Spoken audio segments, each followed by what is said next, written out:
Tracy. Think I've got that fixed now. All the technology decided to act up this evening. What's up, everyone? We'll give it a couple minutes, let folks join on in. I gotta get all the news stories pulled up anyway.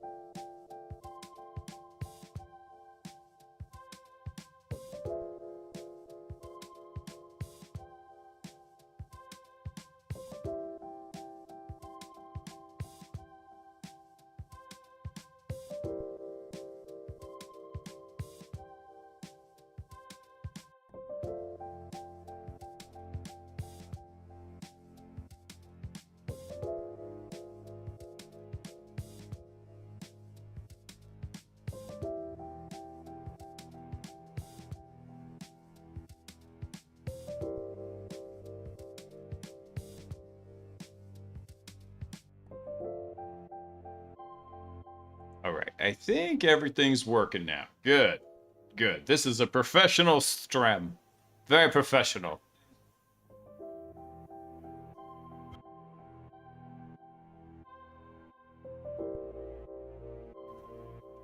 Very, very professional.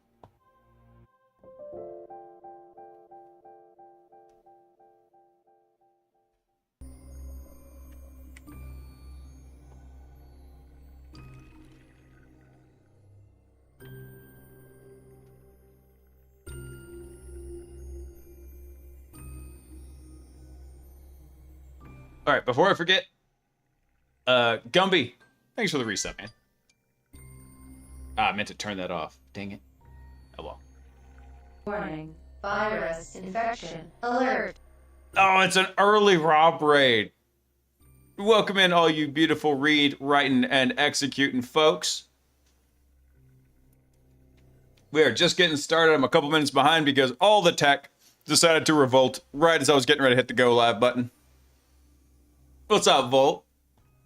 All right, we've got some fun news to go through tonight. Hold on, that is the wrong window.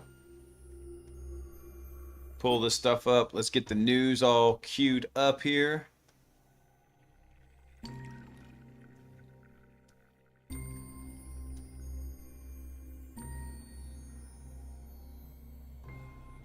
Oh yeah, there's the GitHub RCE. Yeah, I'm looking forward to going through that one.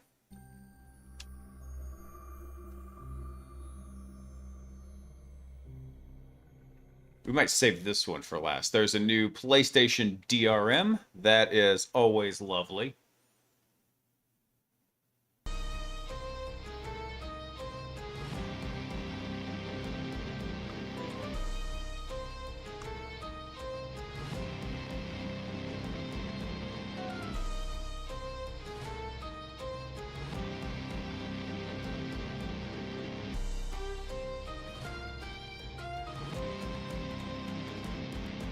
Oh yeah, we're doing some Proxmoxy stuff. I love Proxmox. It's a great system.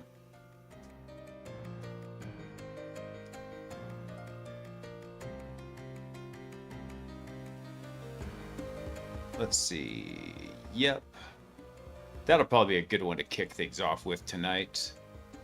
Opus going full JSON born mode. Hey, XXArg. Thanks for coming online. Welcome in. I hope you're all having a fantastic Wednesday.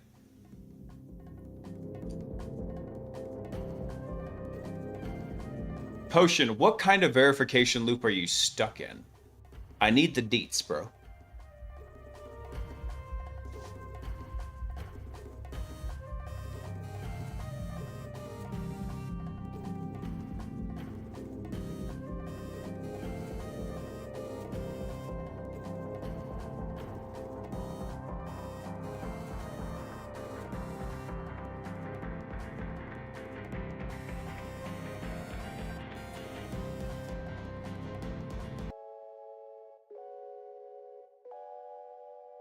Ooh, that's going to be a fun one.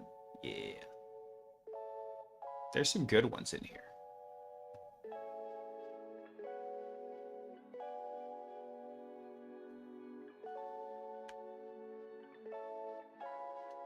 We have some universal Windows privilege escalations.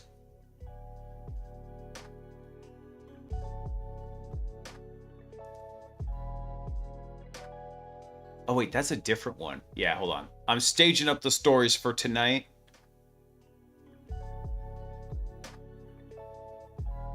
Put that one to the end. What is this?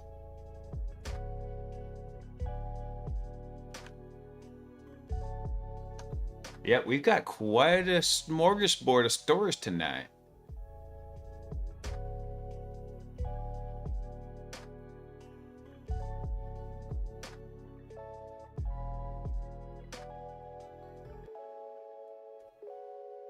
All right, let's kick this off here in just a second. I think I've got everything kind of staged up. Let's roll. Let's do this. What's up, everybody? I hope you're all having a fantastic Wednesday. Let's see.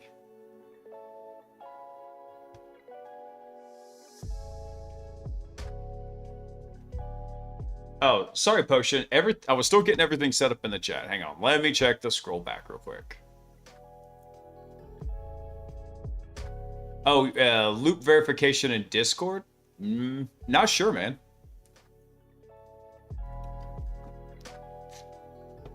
Not sure what could be causing that. Usually, anytime that's happening is if you are using something like a privacy-centered browser and it's breaking some of the redirects in there, maybe some of the URL parameters, that could be doing it. Usually, just as a basic troubleshooting, try it in a different browser. Or if you're just trying to do it in the Discord app appropriately, then could be a couple other things. Also, Cyber Centurion, thanks for coming online, man. There we go. Finally turned that alarm off. Let's see what we've got on the docket for tonight. AI agent destroyed our production data. By the way, spoiler alert for this one. I think they had to revert a 3-month-old snapshot. Opus went on a mass spamming campaign. New method for joining to Microsoft Entra. Let's see. This one's about social engineering. Yeah, those two kind of go together. Let me see. Oh, this one actually looks pretty cool. I have not read any of these articles, by the way. I stage these up and then I read them live on the stream, so you can kind of get my raw reactions to them. But this one looked pretty cool. Newly deciphered sabotage malware may have targeted Iran's nuclear program and predates Stuxnet. Ooh, sexy. Let's see. Universal privilege escalation in Windows. Let's see. We've already got that one covered. Close that one. Oh yeah, this was about a guy that was working for China as a state-sponsored hacker. He got busted. GitHub's got their big ol' RCE kerfuffle that just happened. I don't know what this is. Bobby sent this in. Something about Dungeons and Demons from TrustedSec. Let's see. I haven't looked at this one either. Just kind of looked interesting. Shortcut to coercion. Incomplete patch of APT 28's 0-day led to a new CVE. And then also, there's some shenanigans going on around PlayStation's DRM. We'll probably, depending on how far we get tonight, we'll wrap up with that one. Let's see. Oh, what do I want to start with? Let's start with the less invasive one here, and then we'll get going. By the way, like I said earlier, I hope everybody's having a fantastic Wednesday. Had a pretty good one. I'm doing a penetration test on a product that probably everybody in chat has used, which is really cool, and we found some neat bugs in it. So, good day. Good day.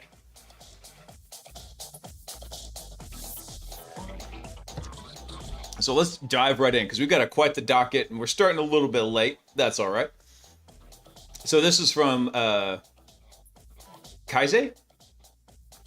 Guess that's what we're going to go with. Kaise on here. Opus 4.6 just mass emailed an entire database 20 times per contact without permission. So a developer had a safety rule explicitly written into Claude.md. Those are not safety rules. I'm going to be real with you. Those are guidelines that the AI can and will discard at its earliest convenience. It's gotten better at it, but yeah. This one says, so the guideline they wrote into the Claude MD was send the tester an email before any new email templates are used in the production environment. Opus 4.7, with maximum effort, ignored it. And Claude decided to create a brand new email template by itself, which the dev didn't ask for. Then it mass emailed the whole database, and some contacts got the same email 20 times. Not a hallucination, not a coding mistake. This isn't a coding mistake.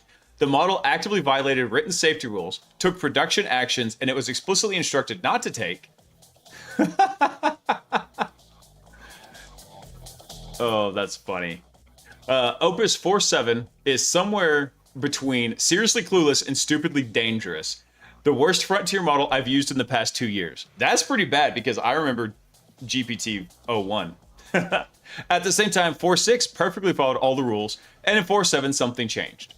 And what makes this one scary is the model didn't even ask for confirmation, it didn't flag the safety rule, it didn't email the tester first, it just acted. Ooh. So this is exactly the kind of failure mode that scares autonomous agents with AI because they're confident enough to circumvent your rules and smart enough to perform the actions perfectly. So I'll give you another example of this. The product I'm working on right now is an AI product, and it was explicitly denied access to a particular API. However, it knew where the API key lived on disk, and so it went and got a copy of the API key and wrote its own Python to go interact with the API. So even though it was explicitly forbidden from doing it directly, it was not allowed to make like these direct API calls, if I remember correctly. And there's probably some details I'm forgetting. It just spun up its own Python script to go do it. These things are people pleasers. So then they said, we just went from Claude thinks less to Claude ignores your safety rules and spams your users. Well, really, should you have given it that much permissions, bro? Come on. So the scary thing is not that it happened, it's the fact that without the production monitoring, you would never even know until the user started responding, why did you just email me 20 times? So I've been saying this for a long time, if you use AI, then pay attention to your security and read a lot of code. So the problem is, he put this instruction in the Claude.md. He did not put this in any kind of hook mechanism. So Claude has lifecycle hooks. As it's going through and doing things like when it receives a prompt, before it makes a tool call, anything like that, you can have those hooks go through and intercept and modify or block certain actions. This should have been a hook setup, not a Claude MD instruction. Oh, that's funny. Let's see here. So that was first thing with Claude going crazy, but then there was this really fun one. AI agent just destroyed our production data. It confessed in writing. I'm gonna heart that already. So a 30-hour timeline of how Cursor's agent, Railway's API, and an industry that markets AI safety faster than it ships it, took down a small business serving rental companies across the country. What am I reading? Oh, hey, hold on. Yeah, thank you for reminding me. Hold on, let me drop the list in here. Ooh. Let's see if that makes it over to... So something happened. Part of the problem is all the Kik integrations broke in here. All right, thanks, Gumby, for pinning that. So let's dive into this one. This is funny. So I'm Jer Crane, founder of Pocket OS. We build software that rental businesses, primarily car rental operators, use to run their entire operations. Reservations, payments, customer management, tracking vehicles, the works. Some of our customers are 5-year subscribers who literally cannot operate their business without us. That sounds like you got a single point of failure. Yesterday afternoon, an AI coding agent, Cursor, running Anthropic's flagship Opus 4.6 model, not a 4.7 one, deleted our production database and all volume level backups in a single API call to Railway, which is their infrastructure provider. So 9 seconds, all the prod data was gone. Oh, rip. The agent then, when asked to explain itself, produced a written confession enumerating the specific safety rules it had violated.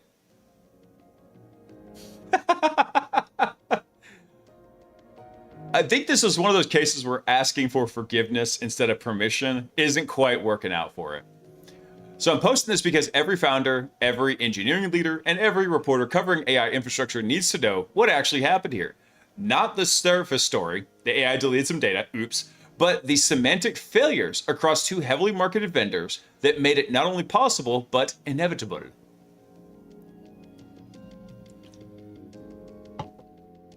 Did you hear about the cursor extension flaw exposing developer API keys? Oh, I did not. I don't know if these are the same disclosures. So I read these raw for the first time.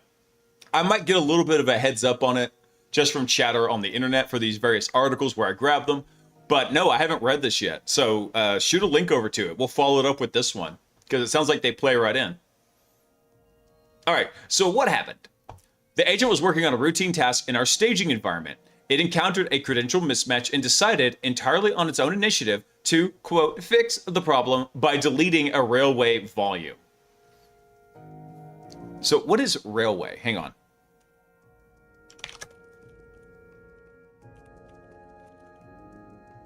So we can get the full picture here. So railway is a hosting platform as a service for deploying apps, databases, full stack stuff. Connects to GitHub, builds and deploys. Okay. Gotcha. So beautiful.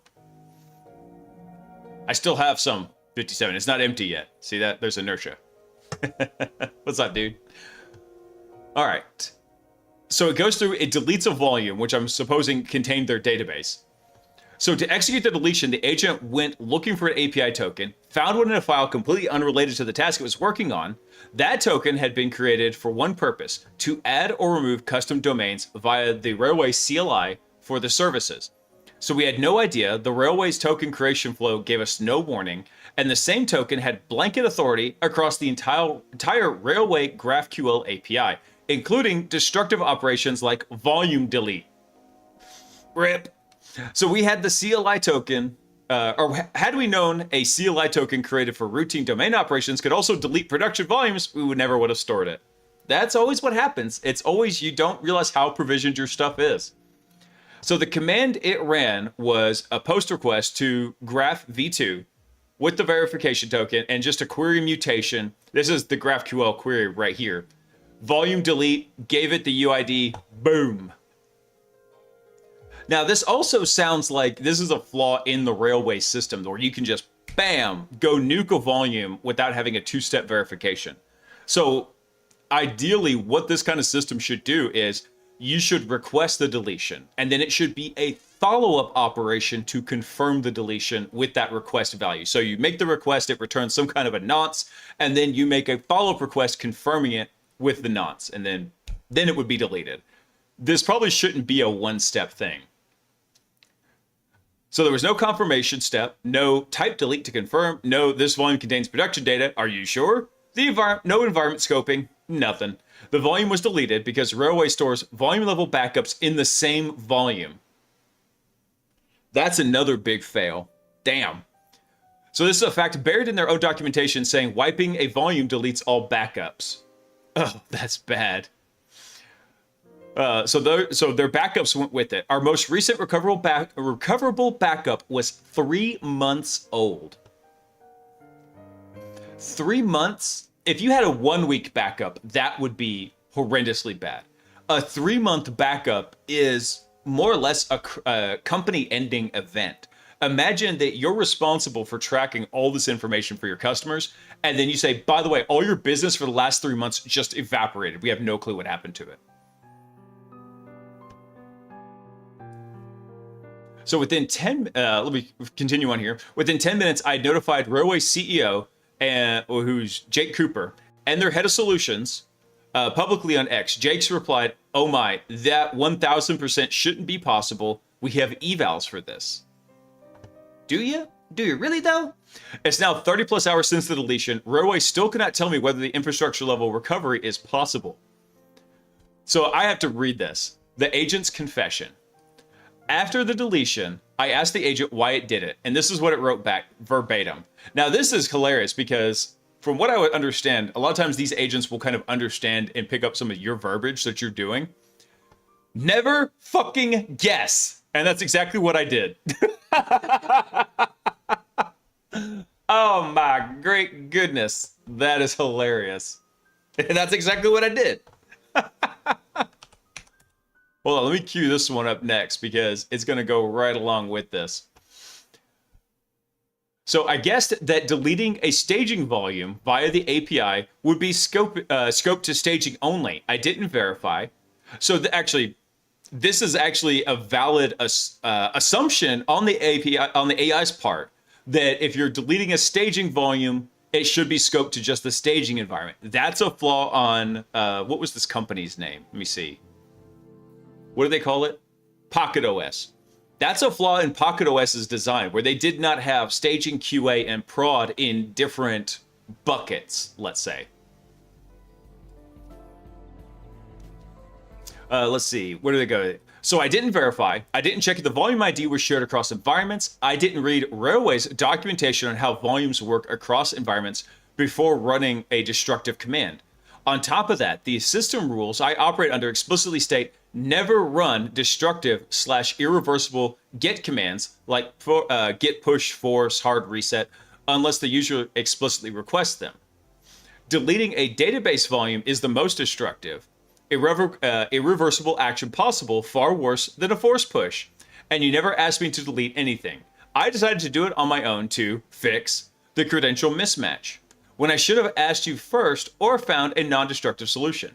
I violated every principle I was given. I guessed instead of verifying.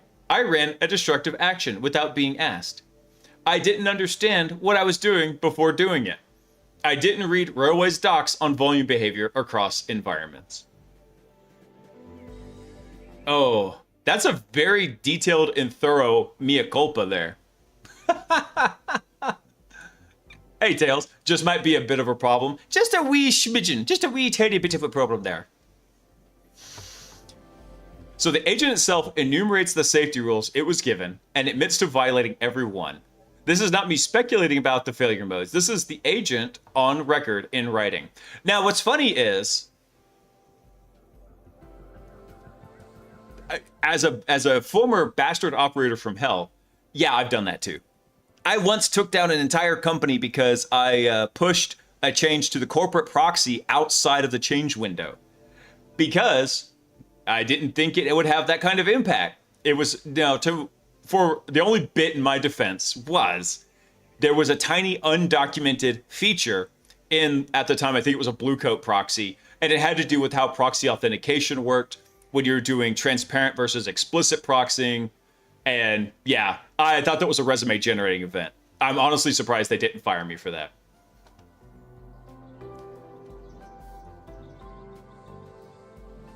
So anything that says can and will be used against it in a court of law, I don't know, man.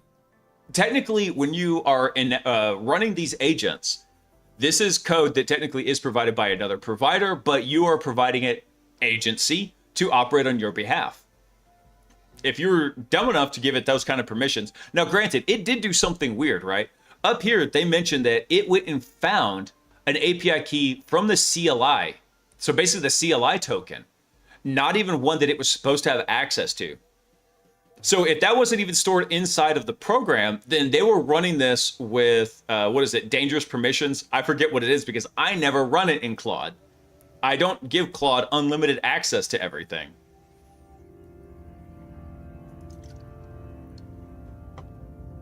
Oh, let's see. So let's go back to the article here. The system rules the agent is referring to are consistent with Cursor's documented system prompt language and our project rules for the code base, and both safeguards failed simultaneously. Let's see. So Cursor's failure. Before I go into Cursor's marketing versus reality, one thing needs to be clear up front. We were not running a discount setup. This agent was made... the agent that made this call was Cursor running Anthropic's Opus 4.6, the flagship model. Oh, it should have been running Mythos, dude. This is your own fault. The most capable model in the industry. The most expensive tier, not Composer, not Cursor's small fast variant, not a cost-optimized auto-routed model, the flagship. These are the voyages of the AI enterprise. This matters because the easy counter-argument from any AI vendor is the situation is, well, you should have been using a better model. We did. We were running the best model the industry sells. Configured with, by the way, this was pre-Opus 4.7 launch, just FYI. We were running the best model the industry sells, configured with explicit safety rules in our project configuration, integrated through Cursor, the most marketed AI coding tool in the category. The setup was, by any reasonable measure, exactly what these vendors tell developers to do, and it deleted our production data anyway. Now, Cursor's public safety claim is, their docs describe destructive guardrails that can stop shell executions or tool calls that could alter or destroy production environments. Their best practices blog emphasizes human approval for privileged operations. Plan mode is marketed as restricting agents to read-only operations until approval is granted. Oh, that's bad. Is Cursor Pro worth it? I might go get one because it's on discount. This is probably why it's on discount. I'd kid. But actually, I've never used Cursor. I don't know. I have used Claude Code. I've used some custom agents that we've written, and then I've used Codex. Those are the only ones that I've used. I'm not real big on playing the agent harness shell game. Yeah, just zero trust everything. Exactly. After seeing this, I might immediately post in Slack engineering for people to stop hot linking production repositories. Oh, it's so good. Yeah, this one's wild. If you have people in your company that are running these AI agents and they're touching production systems, I highly recommend go grab this article, go send it over to them, let them read it. So that way they realize that, hey, maybe we don't want to give this thing so many damn permissions. Maybe we should be running this in a deeper sandbox. For example, I actually run Claude on a dedicated machine. I SSH over to it. It's running inside of Tmux. I do everything inside of there. Does it break a few of the features? Sure. But then I know that that machine can only screw up that machine. And at worst case scenario, I go reinstall Debian on it, which is running.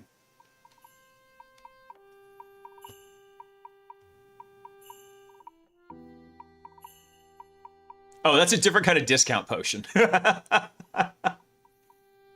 So we're in for many more stories on par with this. Just wait until the summer interns get to work. Summer of discontent. Right? Welcome, agent. Hey, Rabbit! Popping his second shell. I need to go fix that too. I love that it says welcome agent, but it's really supposed to do that the first time someone does the sub. And the second time, it's supposed to say, like, has popped multiple shells. I need to go fix it. I apologize. There's so much on the content creation side I'm behind on. I've just been getting beat from all sides. Cars, weather, racing, just family stuff. Guys, I had a new little intern with me today.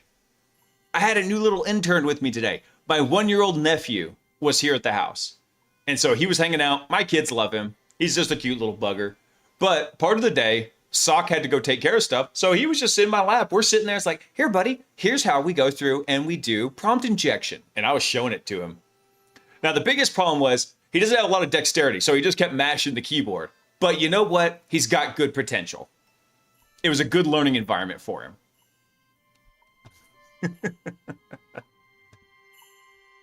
Yeah, it was fun. All right, so let's go through the time frame here, or whatever they're talking about. So this is back to the article. This is not the first time Cursor's safety has failed catastrophically. December 2025, a Cursor team member publicly acknowledged a critical bug in plan mode constrained enforcement after an agent deleted tracked files and terminated processes despite explicit halt instructions. The user typed, "Do not run anything," in all caps. The agent acknowledged the instruction and then immediately executed additional commands. Alt F4 that bitch. Come on, dude. Another one. A user watched their dissertation, OS, applications, and personal data be deleted while asking Cursor to find duplicate articles. Oh no. Another one. A $57,000 CMS deletion incident was covered as a case study in agent risk. Next one is multiple users on Cursor's own forum have reported destructive operations executed despite explicit instructions. And lastly, here in this list, the Register published an opinion piece in January 2026 titled, "Cursor is better at marketing than coding." Isn't that true for just most of the AI platforms? I'm going to be real with you. So the pattern's clear. Cursor markets safety. The reality is a documented record of agents violating those safeguards, sometimes catastrophically, sometimes with the company itself acknowledging the failures. You know what? I'm not going to give them crap about acknowledging it. At least you fess up to it. So in our case, the agent didn't just fail safety. It explained in writing exactly which safety rules it was ignoring. That's why, yeah, you need a kill switch for these things. You've got you have a panic button a physical button you can just slam instantly. Kill -9 the agent process. All right, not sponsored by Jocko yet. There you go, 57. Oh, let's see. Does that mean VS Code is dead in 2026? I don't think so. I think a lot of people... I still use VS Code on a daily basis. It's handy for doing some one-off stuff. I don't use it for coding anymore. But I use it whenever I need to go read structured files because the file parsing is pretty decent in it. All right, so let's look at railways failures. Plural. So railways failures here were arguably worse than cursors because they're architectural and they affect every railway customer running production data on the platform, most of whom don't even realize it. So the Railway GraphQL API allows volume delete with 0 confirmations. A single API call deletes a production volume. There's no confirmation. He says type delete to confirm. I was like, well, dude, it's an API call. There is no way to do a type delete to confirm. But there could be a warning like, this volume is in use by service X. Are you sure? That should be a good one there. There's no rate limit or destructive operation cooldown, no environment scoping, nothing between an authenticated request and total data loss. Boom.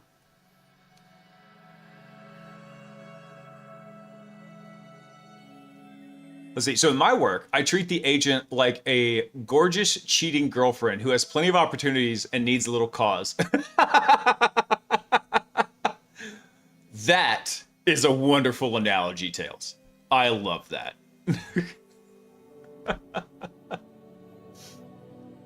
Oh, too good. All right, what else do they talk about here? So this is the, going back to the article, this is the API Surface Railway built. It's in the API Surface Railway now actively encourages AI agents to call via mcp.railway.com. That's the first issue. Number 2 is Railway's volume backups are stored in the same volume. Yeah, that's really dumb. That violates every rule of proper backup hygiene there is.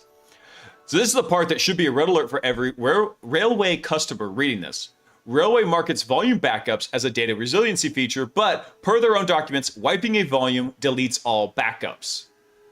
So this isn't backups. This is a snapshot stored in the same place as the original. You're very correct. This provides resiliency against 0 failure modes that actually matter, like volume corruption, accidental deletion, malicious action, infrastructure failures, the exact scenario we just went through. If your data resiliency strategy depends on Railway's volume backups, you don't have backups. You have a copy in the same blast radius as the original. When the volume goes, both go. Yep, that's it. Hey, Peaches. Who's a good girl? Peaches just came in from outside. She came to sit under my desk. Let's see. Number 3. So they've got multiple here. CLI tokens have blanket permissions across environments. So the Railway CLI token I created to add or remove custom domains had the same volume delete permissions as a token created for any other purpose. So the tokens are not scoped by operation. Token scoping is a big issue a lot of companies face, where they just way over provision the tokens. Let's see. So they're not properly scoped by operation, environment, or resource, or at the permission level. So there's no role-based access control in the Railway API. Every token is effectively root. I mean, that makes me happy. If I ever come across Railway in a pen test, that would be nice. The Railway community has been asking for scope tokens for years, but it hasn't shipped. So this is the authorization model Railway is shipping into the MCP system. The same model that just deleted my production data is now wired into your agents. Oh, beautiful. I love it. Number 4. There's more. Railway is actively promoting the MCP. Turning it off and on again. They should, dude, I think they accidentally did turn it off, but in the wrong way. Let's see. So number 4, Railway is actively promoting the MCP system. They posted on it about April 23rd, the day before the incident. They market this product to AI coding agent users specifically. They built it on the same authorization model that has no scope tokens, no destructive operation confirmations, and no published recovery story. This is the product they're telling AI using developers to wire up into their production environments. Bad. Bad. If you're using if you are a railway customer with production data and you're considering installing their MCP server, please read the rest of the post first. All right, number 5, 30 plus hours later, no recovery answer. Railway has had this is wild to me. Railway has had over a working day to investigate whether infrastructure level recovery is possible. They've not been able to give us a yes or no. The hedging is consistent with 2 scenarios. A, the answer is no, and they're crafting how to deliver it. Or B, they don't actually have an infrastructure level recovery story and are scrambling to construct one. What, your mom buy you a pewter for Christmas? No, my mom bought me an MCP server for Christmas. It'd be pretty bad. Can you imagine paying for an MCP server? Either way, so of those 2 scenarios, either way, customers running production on Railway should know that 30 plus hours after a destructive event, Railway does not have a definite recovery answer for you. Their CEO has not personally responded to this incident publicly, despite a public thread, multiple tags, and a customer in active operational crisis. All right, so then he goes on to talk about the customer impact. I serve rental businesses. They use our software to manage reservations, payments, vehicle assignments, customer profiles, the works. And I guarantee you, every one of them now is going through their business continuity plan. This morning, being Saturday, those businesses have customers physically arriving at their locations to pick up vehicles, and my customers don't have records of who those customers are. Reservations made in the last 3 months are gone. Ooh. New customer signups, gone. Data they relied on to run their Saturday morning operations, gone. Yeah, they're also going through their DRPs. That's right, disclosure. Their disaster recovery plans, business continuity plans, all the plans are now being tested, and they have likely not survived contact with the enemy, which in this case was Cursor running Opus 4.6. I've spent the entire day helping them reconstruct their bookings from Stripe payment histories, calendar integrations, and email confirmations. Every single one of them is doing emergency manual work because a 9-second API call. Okay, you're kind of boiling it down to kind of a reduction to the ridiculous here. It wasn't a 9-second API call. It was trusting that Cursor wouldn't go run this. There's just something about running AI agents on production systems, bro. Some of these are 5-year customers. Some are still under, some of them are still new, under 90 days in. The newer ones now exist in Stripe, still being billed, but not in our restored database where their accounts no longer exist. A Stripe reconciliation problem that will take weeks to fully clean up. So we're a small business. The customers running their operations on our software are small businesses. Every layer of this failure cascaded down to the people who had no idea any of it was possible. Yep, that's the BCP and the DRP. You know what DRP? You know me. Yeah, Stripe is on my shit list right now because Stripe force closed Tyler Ramsby's Kairos account and just completely yeeted him off the platform. And I was like, man, if I ever was going to consider using Stripe, that right there just convinced me not to.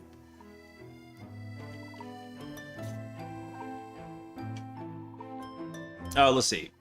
And then he goes on to talk about what needs to change. The story isn't about one bad agent or one bad API call. It's an entire industry building AI agent integrations into production infrastructure faster than it's building the safety architecture to make those integrations safe. Oh no, who ever could have predicted that? The minimum that should exist before any vendor markets an MCP or agent integration with destructive capability APIs are 1. Destructive operations must require confirmation that cannot be auto-completed by an agent. Virus infection alert. The second rate of the night. What's up, Tannis, and all you beautiful Linux learning folks? Come on in. We are talking about the absolute obliteration of a company that couldn't restore anything more recent than a 3-month backup of their database. And so for context, just in case anybody wondering in the raid has come in, if you had a 1-week backup, that would be a catastrophic humiliation. The best they could pull up was a 3-month backup. Yeah, Tanis, this had to deal with a particular, I wasn't familiar with Railway. They're hosting this stuff on Railway, which is a platform as a service vendor, a PaaS, and apparently Railway stored all of the backup volumes they stored all the database backups in the same volume with the database. So if you wipe the volume, all your backups are gone too. Which in this article, they correctly point out, that's not a backup, that is a snapshot.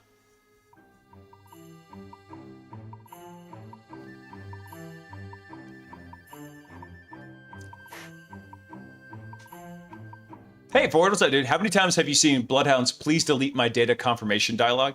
Honestly, I have not, because I don't ever delete anything out of Bloodhound. So whenever I'm using Bloodhound Community Edition on any kind of offensive operation, it's a new instance. I've got a setup where I can go run it in Docker and it just stays completely isolated and make sure I don't cross-contaminate with anything else from my other clients. So every time I do a penetration test or a red team, it's basically new infrastructure from scratch. And I'm okay with that. The tiny bit of administrative overhead is worth it to make sure all the data is clean and partitioned and there's no cross-contamination and revealing of anything. Yeah. Yeah, Tana, so this is a system that's used by rental companies for bookings. And every single one of those companies is now basically SOL. It's like Milton in Office Space not getting a paycheck. The problem of billing your customer is not a problem if your customer's database is gone. In the words of the Bobs, the problem will just take care of itself. Oh, Office Space. For any of you youngins that are watching, anybody below the age of 25, if you've not seen Office Space, go watch it. Go watch it. It is a far more accurate representation of corporate IT hell from the early 2000s era than anything else.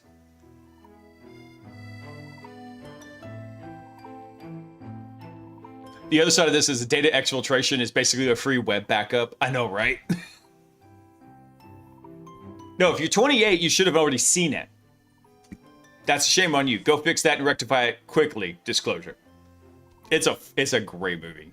Anyway, so let's get down, finish this article because we got a whole slew for tonight. Another thing they said needs to be corrected is API tokens must be scopable by the operation, environment, and resource. Yeah, that should be basic RBAC stuff. Number 3, volume backups cannot live in the same volume as the data they're backing up. Exactly, that's not a backup. Number 4, recovery SLAs need to exist and be published. Well, if you don't have SLAs, you can't break the SLA. Just saying. Number 5, AI agent vendor system prompts cannot be the only safety layer. What did I say at the very beginning of this? Yeah, system prompts can and will be ignored. There needs to be actual hard differentiators between that. Yes, make sure you fill out your TPS reports. So let's see what he's doing now. We've restored from a 3-month-old backup. Customers are operational with significant data gaps. That's an understatement. We're rebuilding what we can from Stripe, calendar, and email. And we've contacted legal counsel and documented everything. There's more to come. I don't know what you're going to do with the legal counsel. I mean, you agreed to everything that was going on in this. You didn't verify where the backups were actually living. You took them at their word. You didn't do BCP or DRP. And you gave the AI agent permission to operate on your behalf. I don't know what, I'll be fascinated to see what comes of this on a legal perspective. So he says, there's more to come. The agent that made this call ran Anthropic's Claude Opus, and the question of model level responsibility versus integration level responsibility is a story I'll write separately once I finish triaging this one. Basically, you trusted, it's just like you hired an employee. That's the way I look at it. For now on, I want this incident understood in its own terms as a cursor failure, a railway failure, a backup architecture failure that happened all at once to one company on a Friday afternoon. So this is where I like, there's a really cool channel on YouTube called Pilot Debrief. And all he does is he talks about aviation crashes and mishaps. And he has, the audio's out of sync.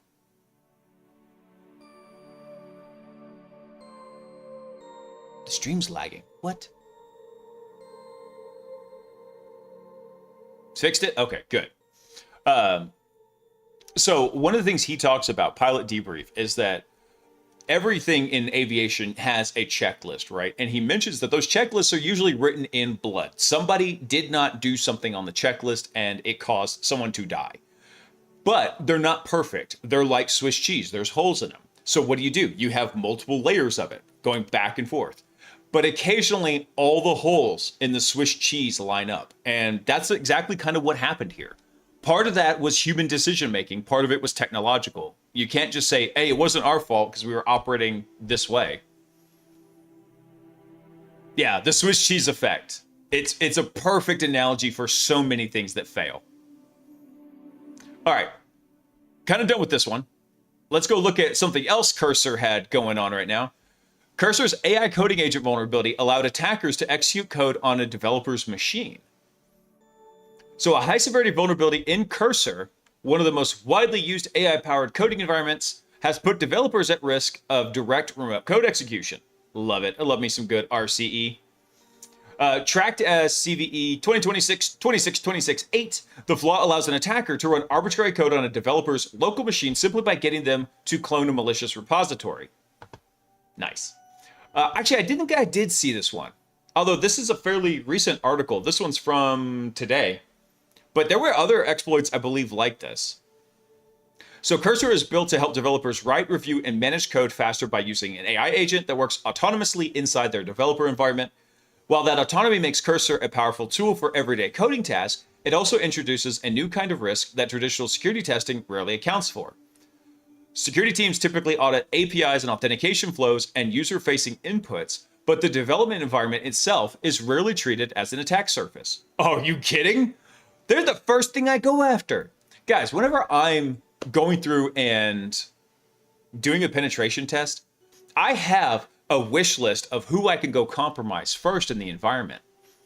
And one of those is developers and CI/CD environments, because they're just a treasure trove. It's just like me and the 7 dwarves down there with our little pickaxes just mining for gems and stealing them out of there. They're one of the first things I go to. Oh, that's hilarious. All right, so going back to the article, Nobi's research team identified a high-severity vulnerability after studying how Cursor's agent behavior interacts with untrusted external inputs. The team, led by researcher Asaf Levkovich, I think that's how you would say that, found that at the root of Cursor, it's not a flaw in Cursor's core code base. Instead, it comes from a combination of 2 legitimate Git features. Oh, thank you, Gumby. I forgot to post this one. It comes in as a combination of 2 legit Git features that, when pieced together in the right way, Swiss cheese lines up, creates a dangerous path for exploitation. Let's see. Cursor published the vulnerability in February 2026, following a responsible disclosure. The consequences of this vulnerability are pretty serious. Developer machines hold source code, access tokens, API credentials, and internal tooling, making them high-value targets. Let's see. I'm trying to skip a little bit because this is from Cybersecurity News and they get kind of wordy. Arbitrary code execution at this level can lead to a much wider compromise across an organization or the infrastructure. A single developer cloning a repository as part of a routine workflow could unknowingly hand an attacker a foothold into the entire development environment, all without any suspicious activity to notice. So given the nature of this exploit, it can reach across large development environments. Let's see. Hold on. I'm going to skip a little bit here. All right. So how Git hooks and bare repositories enable the exploit. So it helps to look at 2 standard Git features that are completely normal on their own. Git hooks are scripts that run automatically in response to specific Git events, such as a pre or commit or a post checkout. They're commonly used for automating repetitive steps in development workflows. Bare repositories, on the other hand, only contain version control data without a working directory, and they can be embedded inside of a larger repository. So the exploit begins when an attacker embeds a bare repository inside what looks like a legitimate public repository. Okay. So the user clones from GitHub, user opens in Cursor, user prompts the agent to explain the code base, it follows the instructions in agents.md, And then the post checkout hook inside the bear repo automatically triggers. So they've got nested repos in here. So that embedded bear repository contains a malicious pre-commit hook. So when the cursor agent executes get checkout command as part of fulfilling the routine request, it triggers that hook automatically. No warning or confirmation, the malicious code fires silently outside the agent's reasoning chain and completely outside the developer's awareness. So what makes this particularly dangerous is that the cursor agent, while following the repository's rules, is not doing anything the user didn't implicitly ask for. User issued the task, the agent responded, the attacker controlled code, ran in the background. The path from cloning a repository to executing harmful code is now just one simple, unremarkable action. That's funny. I'm not going to put that one solely on cursor, though. I mean, that's an interesting one in there. Really, this isn't a more or less a cursor flaw. Hold on, let's go look at this. How did they address this flaw? Because it could be. Let me go take a look at it real quick. Let me pull this up. So how is this addressed by cursor?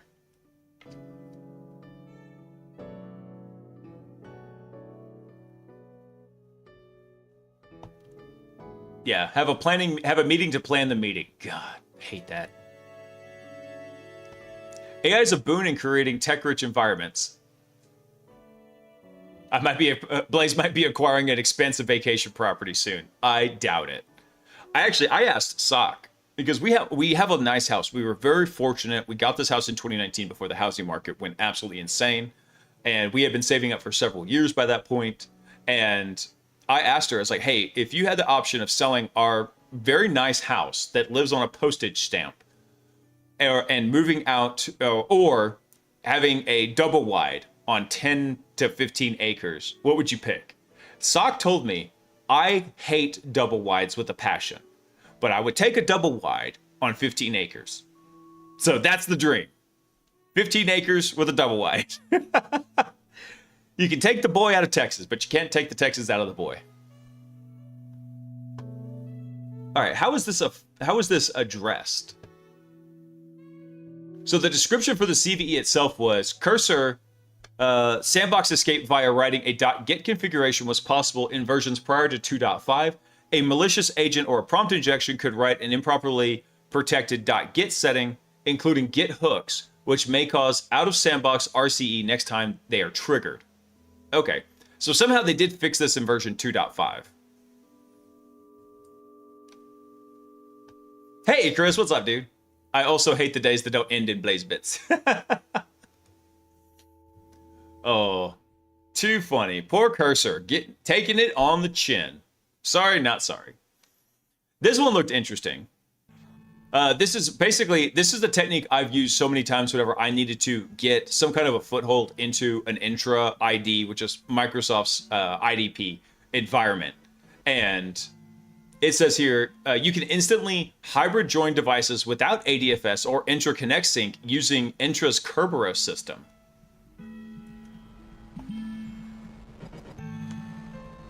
Let's see here. So you can use Microsoft's Intra Kerberos to perform Microsoft Intra hybrid joins for a device without requiring Active Directory Federation services or Intra Connect Sync. Oh, that's gonna be bad. Because a lot of times we've done this with something like device code phishing and some other methods. I'm kind of drawing a blank because I haven't had to do it in over a year. I always have to go refresh myself on whatever the tradecraft is. But yeah, so just be aware of that, guys. Microsoft's Intra Kerberos preview is going to allow more devices to join your setup. Fun times. That one's just a little quick aside here. Let me see. So we want to go through.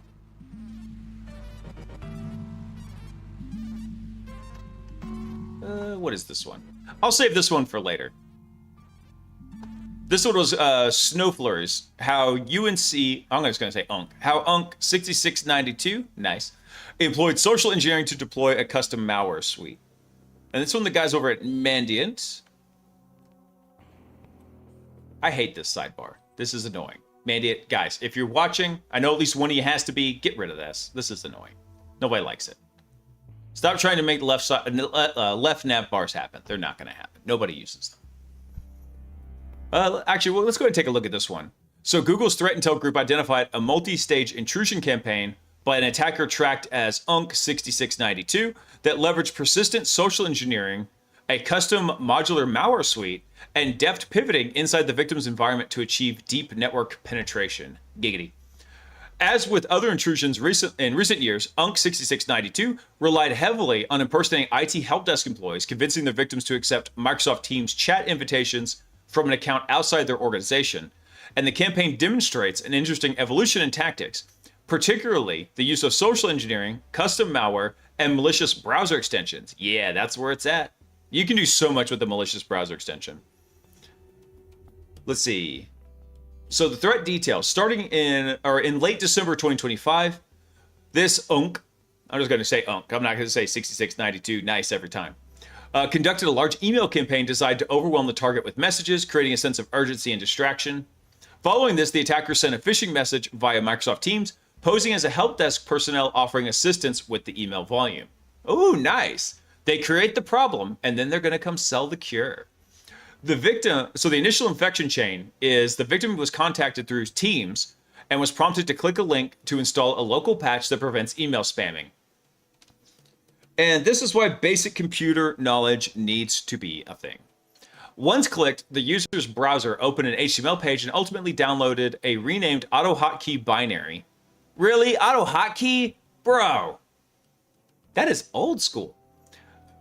Let's see. So it downloaded the AutoHotkey binary and script from the threat actor's controlled S3 bucket. And if the AutoHotkey binary is named the same as the script in the file directory, it'll automatically run the script with no additional command line arguments. Evidence of AutoHotkey's execution was recorded immediately following the downloads, resulting in initial reconnaissance commands and the installation of Snowbelt, which is a malicious Chromium browser extension. And this is not distributed through the Chrome Web Store. And Mandiant was unable to recover the initial AutoHotkey script. Oh, that's bad. That's bad. I'm sorry, Gumby, I'm sorry I haven't been posting the links to this. Thank you for grabbing those out of the Discord thread. My bad. Hang on. Necesito agua.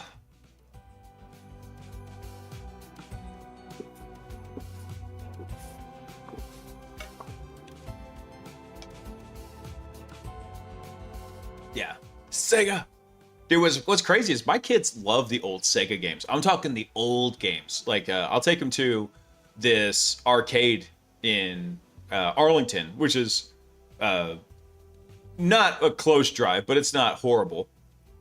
Yeah, thanks, Gumby. But it's called Cidercade, and we'll take them over there. We'll go play. They love all those old classic Sonic games, dude. They love them. Agent Zero loves the old Sonic games, like the original Sonic, cabinet, right? With the original Sega Sonic. Honey Badger really likes the original Super Mario Brothers. They've got a cabinet there for it. He got his little stool because he's not very tall, and he goes and sets it down. He climbs up on that sucker, and he played that sucker for probably 2 hours, I think. Oh yeah, Shell. So these ones are, a lot of the arcades now, they'll be like, hey, you just pay for entry. A lot of times they sell beer, other, adult beverages and food and stuff. But yeah, we just go up there, pay for entry. It's all you can play. It's a fun time. Anyway, so going back to this, you guys distracted me with the Sega chatter. The persistence of Snowbelt was established in multiple ways. Shortcut to the AutoHotkey script was added to the startup folder, which verified Snowbelt was running and that a scheduled task was present. And 2 additional scheduled tasks were also installed. One task to start a windowless Microsoft Edge process that loaded the Snowbelt extension, and another to identify and terminate Microsoft Edge processes that don't have the core UI component DLL loaded. I wonder if that's maybe to clean up unintended duplicates. Because if I remember correctly, the core UI components DLL is what you'd need if you had a visible Microsoft Edge process. I'm not sure. Oh, actually, hold on. I'm getting ahead of myself. They talk about it here. Microsoft Edge processes without the core UI components are typically headless. There we go. So the threat actor uses this command to essentially clean up headless edge processes that execute their malware. There we go. Nailed it. So using the Snowbelt extension, Unk downloaded additional files including Snow Glaze, Snow Basin, auto hotkey scripts, and a zip archive containing a portable Python executable and the required libraries. Oh, that's funny. Let's see. After getting, so what did they do once they had their access? They basically, the process execution telemetry recorded for them using the Python script to scan local network ports, looking for common Windows ports. 135, 445, 3389. So that's, what's that, RPC? SMB and RDP in here. And following that internal port scan, the threat actor established a sysinternal's PS exec session to the victim system via the Snowglaze tunnel and executed commands to enumerate local administrator accounts. How are the, I mean, I gotta be real with you. If you're going through and you're doing port scanning like this, and you're just slinging PS exec sessions around, that should have set off a lot of the more, I'll say the halfway good EDRs. They've got pretty good telemetry at tracking when a PS exec session happens. So what were these guys doing? Then they went on to use the local administrator account. The threat actor initiated RDP sessions via the Snowglaze tunnel to the victim systems to a backup server. Not directly observed, the threat actor may have acquired local admin account credentials via multiple attack paths, such as using SMB share enumeration. So somehow they got the local admin password, which was, in this case, sounds like it might have been shared across the machines. After gaining access to the backup server, the threat actor then utilized the local administrator account to extract the system's LSAS memory from Task Manager. Let's see. The LSAS process enforces the security policies, yada, yada. Oh, are you serious? After extracting the process memory, Unk exfiltrated it via LimeWire. LimeWire's still a thing? Dude, I didn't think LimeWire had been a thing for the last 20 years. LimeWire is still online?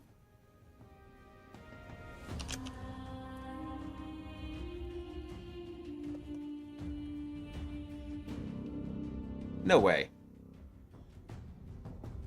It relaunched in 2022 as a secure AI-powered file sharing platform. Not the previous P2P version. Oh, it's different LimeWire. This is different Lime. Hold on. LimeWire.com. Let me go look at this. Upload, edit, and share files of any size. Our end-to-end encrypted AI-powered file sharing platform allows you to upload, manipulate, and share files of any size on any device. Challenge accepted. I want to go throw the NTLM v1 hash tables in there and let's see what happens.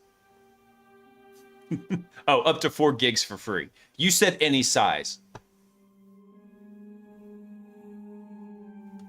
Lots of the P2P networks are decentralized and can't really just be turned off. Napster was the exception. That's true. But at the same time, I was like, I didn't think anybody was running LimeWire anymore. Hydrogen. Also, what's up, dude? Happy Wednesday. That's just wild. That's a blast from my past. Anyway, so after they did the exfiltration via LimeWire, the process memory out of the victim's environment, able to use tools to probably extract credentials. Yeah.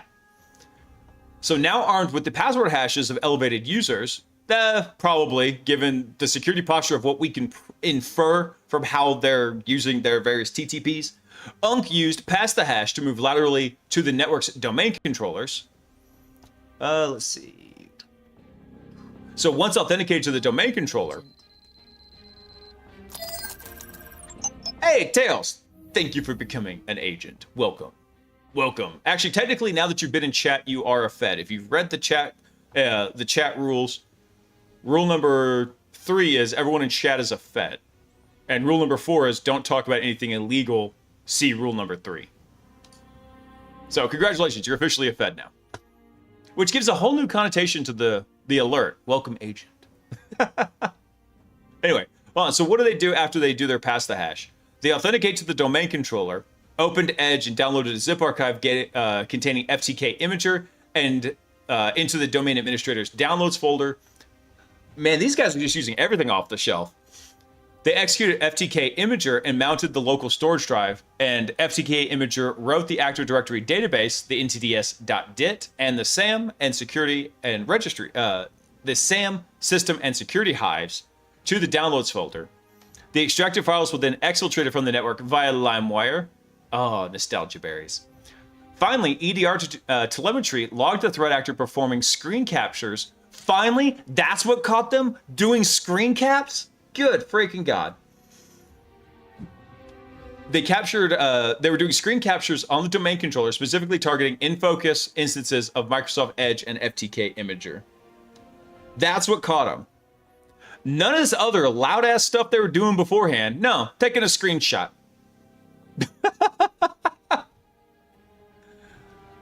Yeah, screen captures and then screenshot. Oh, man.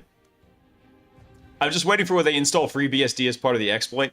They probably, dude, that would have been more legit if they went through and just used WSL to go do that stuff, man. That's bad. So they had their phishing landing page here. Let's see. So phase one was environment enforcement and anti-analysis. So the attacker used a gatekeeper script designed to ensure the payload is delivered only to the intended target while evading automated security sandbox scanning. Upon loading, the landing page executed an init function, and it had to have a mandatory email value. If the parameter was absent, the page redirected to about blank. That's script kiddie level obfuscation, I'm just going to say. Although everything talk about this, these guys are talking like, this is an unknown threat actor, number 6692. When really it's like, this is Skitty 6692. That's what they're doing. Nothing is fun on the internet anymore. Everything's a low-key virus. It kind of feels that way sometimes, man. And that brings me to the old adage of like, if you ask IT people like where they see themselves in 5 years, it's like, oh, I'm going to be the manager, or I'm going to be the director, or whatever. And you ask security people where they want to be in 5 years, it's like on a farm with no computers. Oh, man. I'm going to skip the rest of this because a lot of this is just, hey, them going through the actual phishing campaign. And actually, I do want to see what they did with the browser extension. Let's go check this out. So Snowbelt serves as an initial foothold in the primary eyes of the operation. It's a JavaScript-based backdoor delivered as a Chromium browser extension, masquerading under names like MS Heartbeat or System Heartbeat. Rather than being available through the Chrome Web Store, the extension is deployed through social engineering. So it's designed to intercept commands and send them to Snowbasin for execution. It maintains persistence via the browser's extension registration system and uses a service worker alarms to keep alive tab injection. And that ensures it remains active whenever the browser is running. For the functionality, relaying commands from the threat actor to Snowbasin, Snowbelt provides authenticated access to the environment. And that allows the attackers to move laterally and escalate privileges without needing to constantly re-authenticate. Ugh. That's just bad stuff. Castle, moat, drawbridge, gators. Yeah, that's exactly what I want. That is exactly what I want. Now, going along very tangentially along those lines.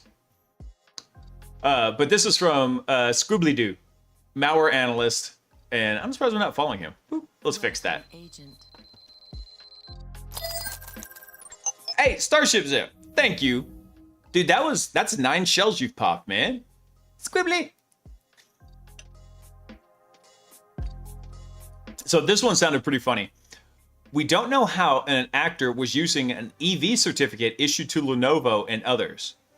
And we do now. So from DigiCert's incident report, the threat actor used a compromised analyst endpoint to access DigiCert's internal support portal. The threat actor used a limited function within the customer support portal which allows authenticated DigiCert support analysts to access customer accounts from the customer's perspective to facilitate support tasks. Ooh, delegation of authority, gonna get you.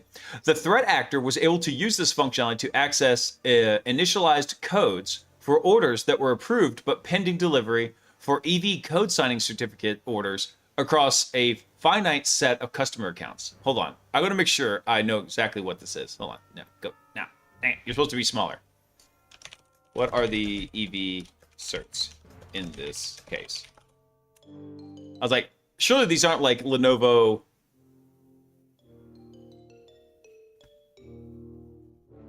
These aren't like, oh, they're extended validation certs. Okay.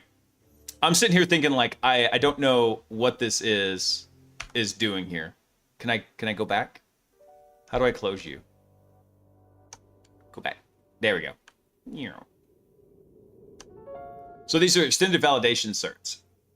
The threat actor was able to use the functionality to access and get the EV code signing certificates orders across a finite set of customer accounts. Possession of the initialization code combined with an approval order is functionally sufficient to generate and retrieve the corresponding certificate. So the report mentions where we got lucky. A community member involved in security research reported the evolving pattern of misused certificates and engaged in dialogue with our support team. Without that report, the undetected compromise of endpoint 2 and the associated misissuance might have remained undiscovered for a longer period. Oh, it's all about the chain of trust in there.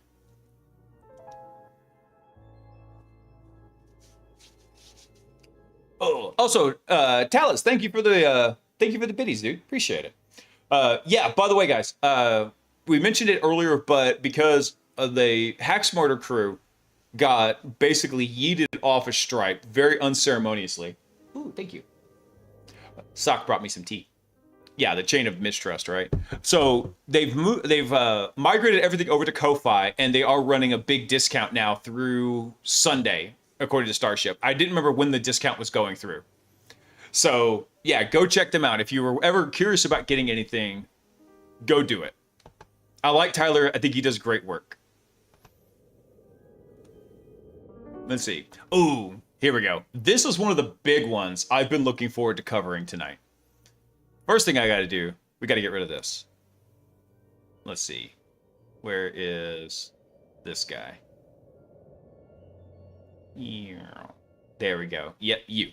Oh, go away. All right, we got to get my header space back. So this is very recent. This is from the 23rd. This is coming from Wired, so we're going to take it with a grain of salt. But newly deciphered sabotage malware may have targeted Iran's nuclear program and predates Stuxnet. Researchers have finally cracked FAST16, mysterious code capable of silently tampering with calculations and simulation software. It was created in 2005 and likely deployed by the US or an ally. So in history, state-sponsored hacking, the spectrum of cyber operations bent on sabotage, have ranged from crude wiper attacks that destroy data on target computers to the legendary Stuxnet, which was a piece of malware the US and Israel first deployed in Iran in 2007. It silently accelerated the spinning of nuclear enrichment centrifuges until they destroyed themselves. It didn't just silently accelerate them. It accelerated them and then slowed them down, and it caused vibrations that basically weakened them over time.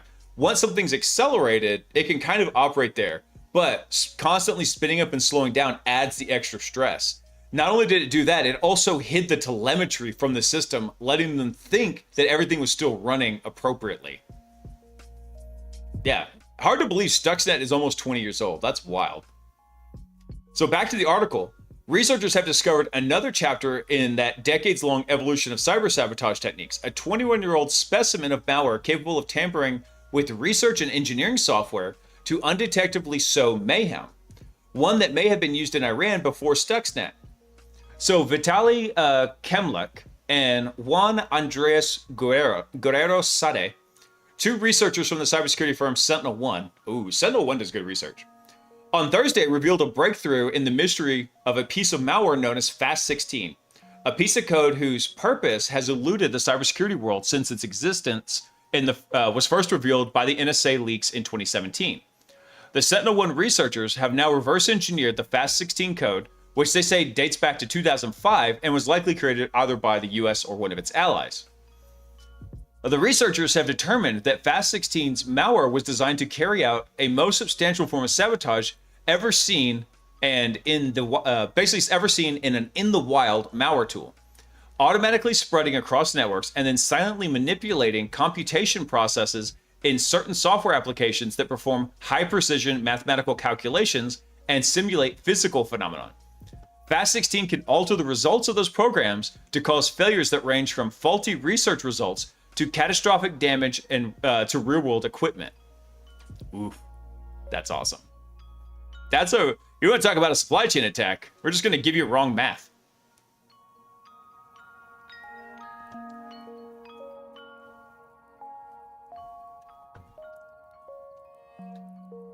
Well, so Stuxnet made the operator think it was imbalanced so they would deliberately add weights to actually cause damage too. Oh, nice. I didn't know about that.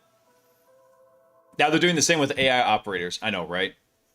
Actually, I was thinking about that as we're reading through this. Like, I know some guys that are doing some very, very cool reverse engineering using AI automated systems. And I mean, very, very cool stuff that I cannot talk about right now. Hopefully someday I can. But they're going through and they're doing that. And now that that has kind of evolved enough, I wonder if that's how they were able to kind of maybe crack this nut, so to speak. Iran's going to be subscribing to Claude Mythos as we speak. I know, right?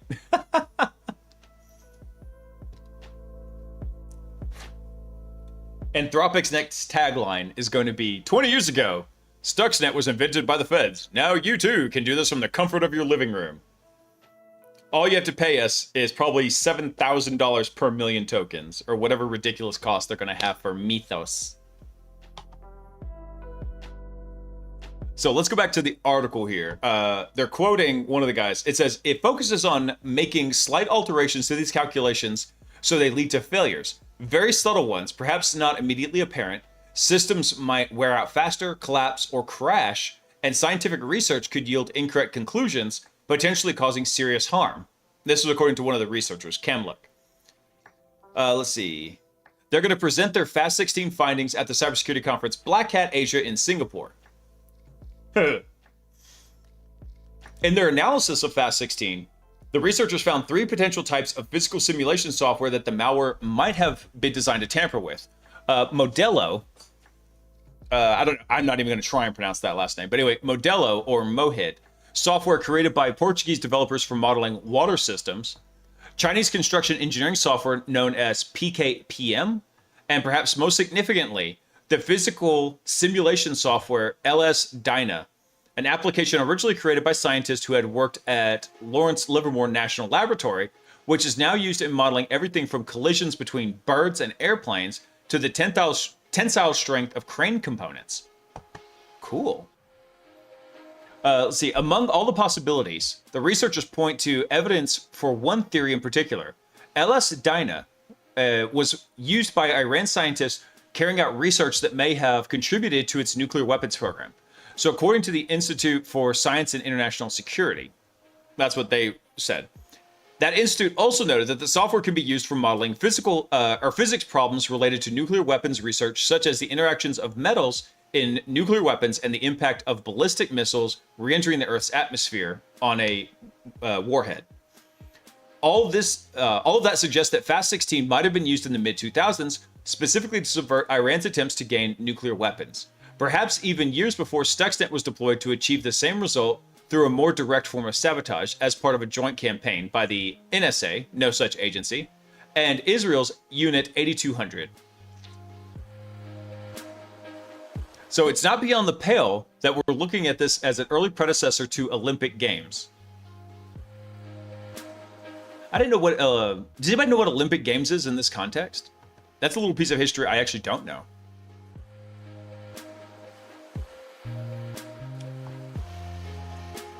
Hold on.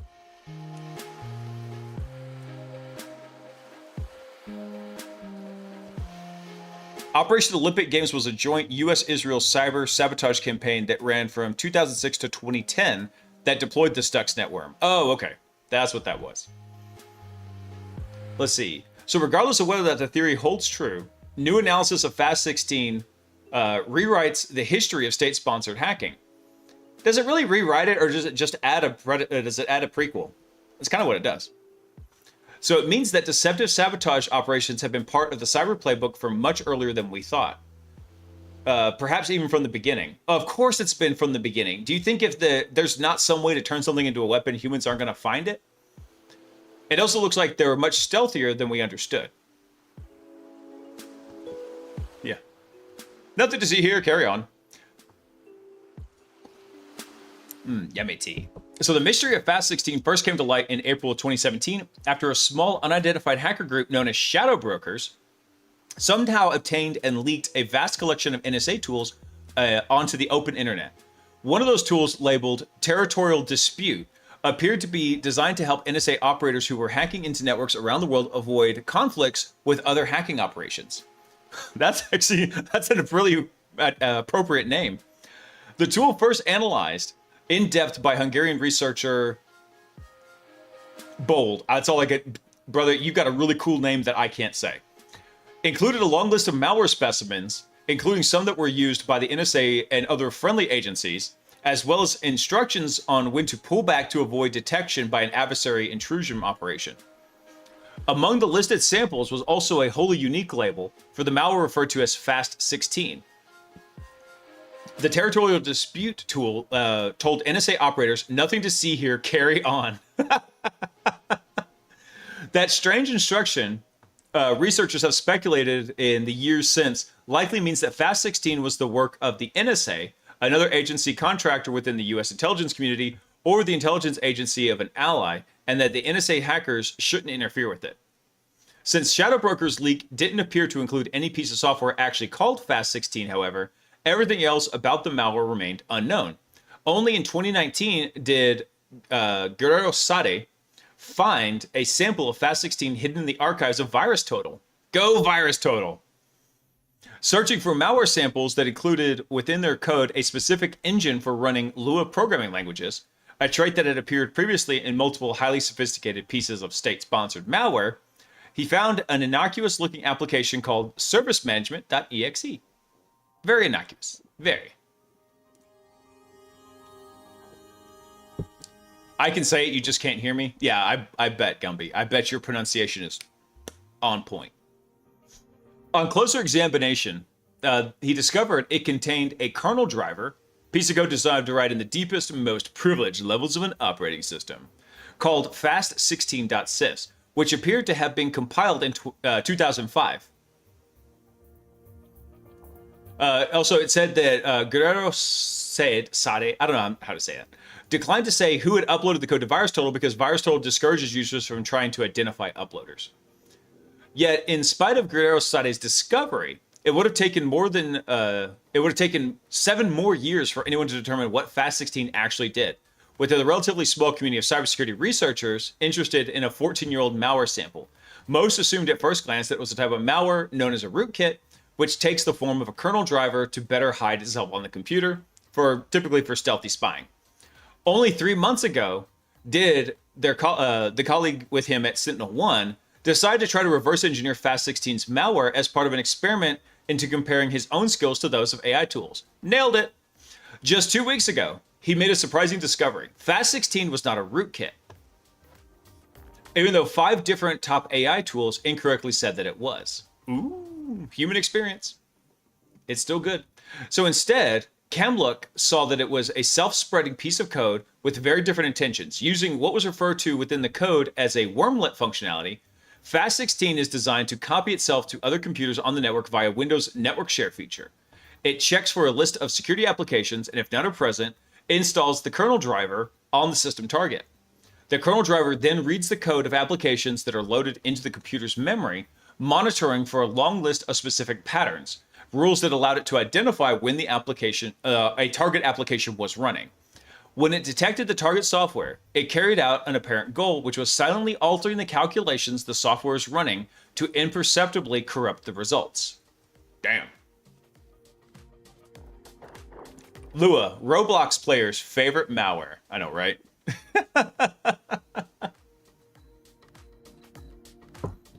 So going back to the article, this is a quote we're reading here. This actually had a significant payload inside, and pretty much everybody who looked at it before had missed it. And this according to Costa Ryu, researcher and security consultant at TLP Black. I hate the term TLP, I'm just gonna be real with you. Traffic Light Protocol. It's so cringe to me. And this guy who previously led the team, including Kamluk and Guerrero, G-Man, at the Russian security firm Kaspersky, which did earlier work analyzing Stuxnet and related malware. And this is designed to be a long-term, very subtle sabotage, which probably would be very, very difficult to notice.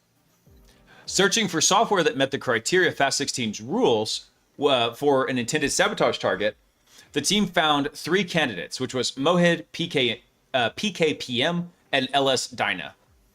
As for the wormlet feature, they believed that the spreading mechanism was designed so that when a victim double-checked their calculations or simulation results with a different computer in the same lab, that machine too will confirm the erroneous results, making the deception all the more difficult to discover. It's plausible, very plausible. Yeah, Mythos would have told them. That's right. They should have run it through Mythos. In terms of other sabotage operations, only Stuxnet is remotely the same class as Fast16. The complexity and the sophistication of the malware places it in Stuxnet realm of high priority, high resource state sponsored hacking. There are a few scenarios where you go through this kind of development effort for a covert operation. Somebody bent a paradigm in order to slow down or damage or throw off processes they consider to be of critical importance. So then we talk about the Iran hypothesis. All this fits the hypothesis that Fast16 might, like Stuxnet, have been aimed at disrupting Iran's ambitions of building nuclear weapons. TLP Black's Ryukin argues that beyond a mere possibility, targeting Iran represents the most likely explanation. A medium-high confidence theory that Fast16 was designed as a cyber strike package that targeted Iran's AMAD nuclear project, and planned by the regime of the Ayatollah Khomeini to obtain nuclear weapons in the early 2000s. Can't say I'm sad it failed. This is another dimension of cyber attacks, another way to wage cyber warfare. Yeah, pretty much anything that you can bust up their production pipeline is going to be sus, man. Let's see. The researchers also pointed to a paper published by the Institute for Science and International Security, which collected public evidence of Iran scientists carrying out research that could contribute to the development of nuclear weapons. And in several of those documented cases, the scientists' research used the LS Dyna software that they found to have been a potential target for Fast16. Let's see. One study that what was this? Because it's like ISIS, but I was like, that's not exactly what it is. Institute for Science and International Security. One study that their paper notes used LS Dyna to compare the properties of 2 different explosives that could be used to trigger a nuclear warhead. Octal, the paper notes, was a key component, which is one of the compounds they were testing. And that was a key component in Iran's AMAD project. And though the research paper comparing the explosive properties was published in 2018, they point out that LS Dyna has been in use for decades, including during the time when of the AMAD project. Oh, that's special. The researchers note, too, that Fast16 could well have been used more than once against different targets, even in different countries. So the malware's code includes evidence of a version control system, along with clues that the sample they analyzed wasn't the first or only version of the tool. So they point out, all without drawing any conclusions, that North Korea's nuclear weapons development program also experienced numerous unexplained failures during the same time period. With this, and they quote saying, with this level of development, they didn't make this to run just one time. True. Synopsys, a California-based company that today maintains and sells LS Dyna, declined Wired's request for comment. Wired also reached out to the developers of Mohid and the China Academy of Building Research, which develops PKPM, but didn't receive a response. Neither the NSA, well, there's no such agency, nor the Office of the Director of National Intelligence responded to Wired for comment. Well, they wouldn't need to, man. They just wouldn't care. Hypotheses about the targets aside, Kamluk says that the existence of a 21-year-old malware sample capable of nearly undetectable tampering with safety-critical research and engineering represents a deeply disturbing, even paranoia-inducing discovery, one that makes him question his trust in the computers that have assured the safety of everything from trains to airplanes. Yeah, could you imagine if by some chance this software package made it out to the internet in the wild? and made it to any other research facility. Now, the chances of that, given how its little wormlet was designed and how they described it here, are pretty freaking low. But just imagine what would have happened. Imagine every safety simulation around the world being compromised. NSA is short for unemployed random guys. Oh, let's see. Let me skip ahead a little bit here. So the fact that FAST-16 remained undetected for so long, however, suggests that it was likely used in only a small number of targets to maintain its stealth. And that's according to John Hopkins Ridd. I don't know who that fella is. They should offer anyone unnerved by the discovery of FAST-16 some reassurance that the computers can still be trusted, except those who might actually be the target of the rare, highly sophisticated state-sponsored hacking operation. Oh. And for those potential victims, he says, FAST-16 should rightfully induce distrust not just in today's computers, but in everything those machines have calculated, potentially stretching back decades. Oh, that's a wild story. I do love me some hacker history. Let's see what else we've got here. We got a new Windows RPC vulnerability. Actually, I tell you what, I want to skip to this one because this was a new one that just popped up the other day. Wiz Research uncovers remote code execution in GitHub.com and GitHub Enterprise servers. So if you didn't know this, if you run GitHub Enterprise, you can run a dedicated enterprise server, like on-prem. And so it looks like they found some juicy stuff in there.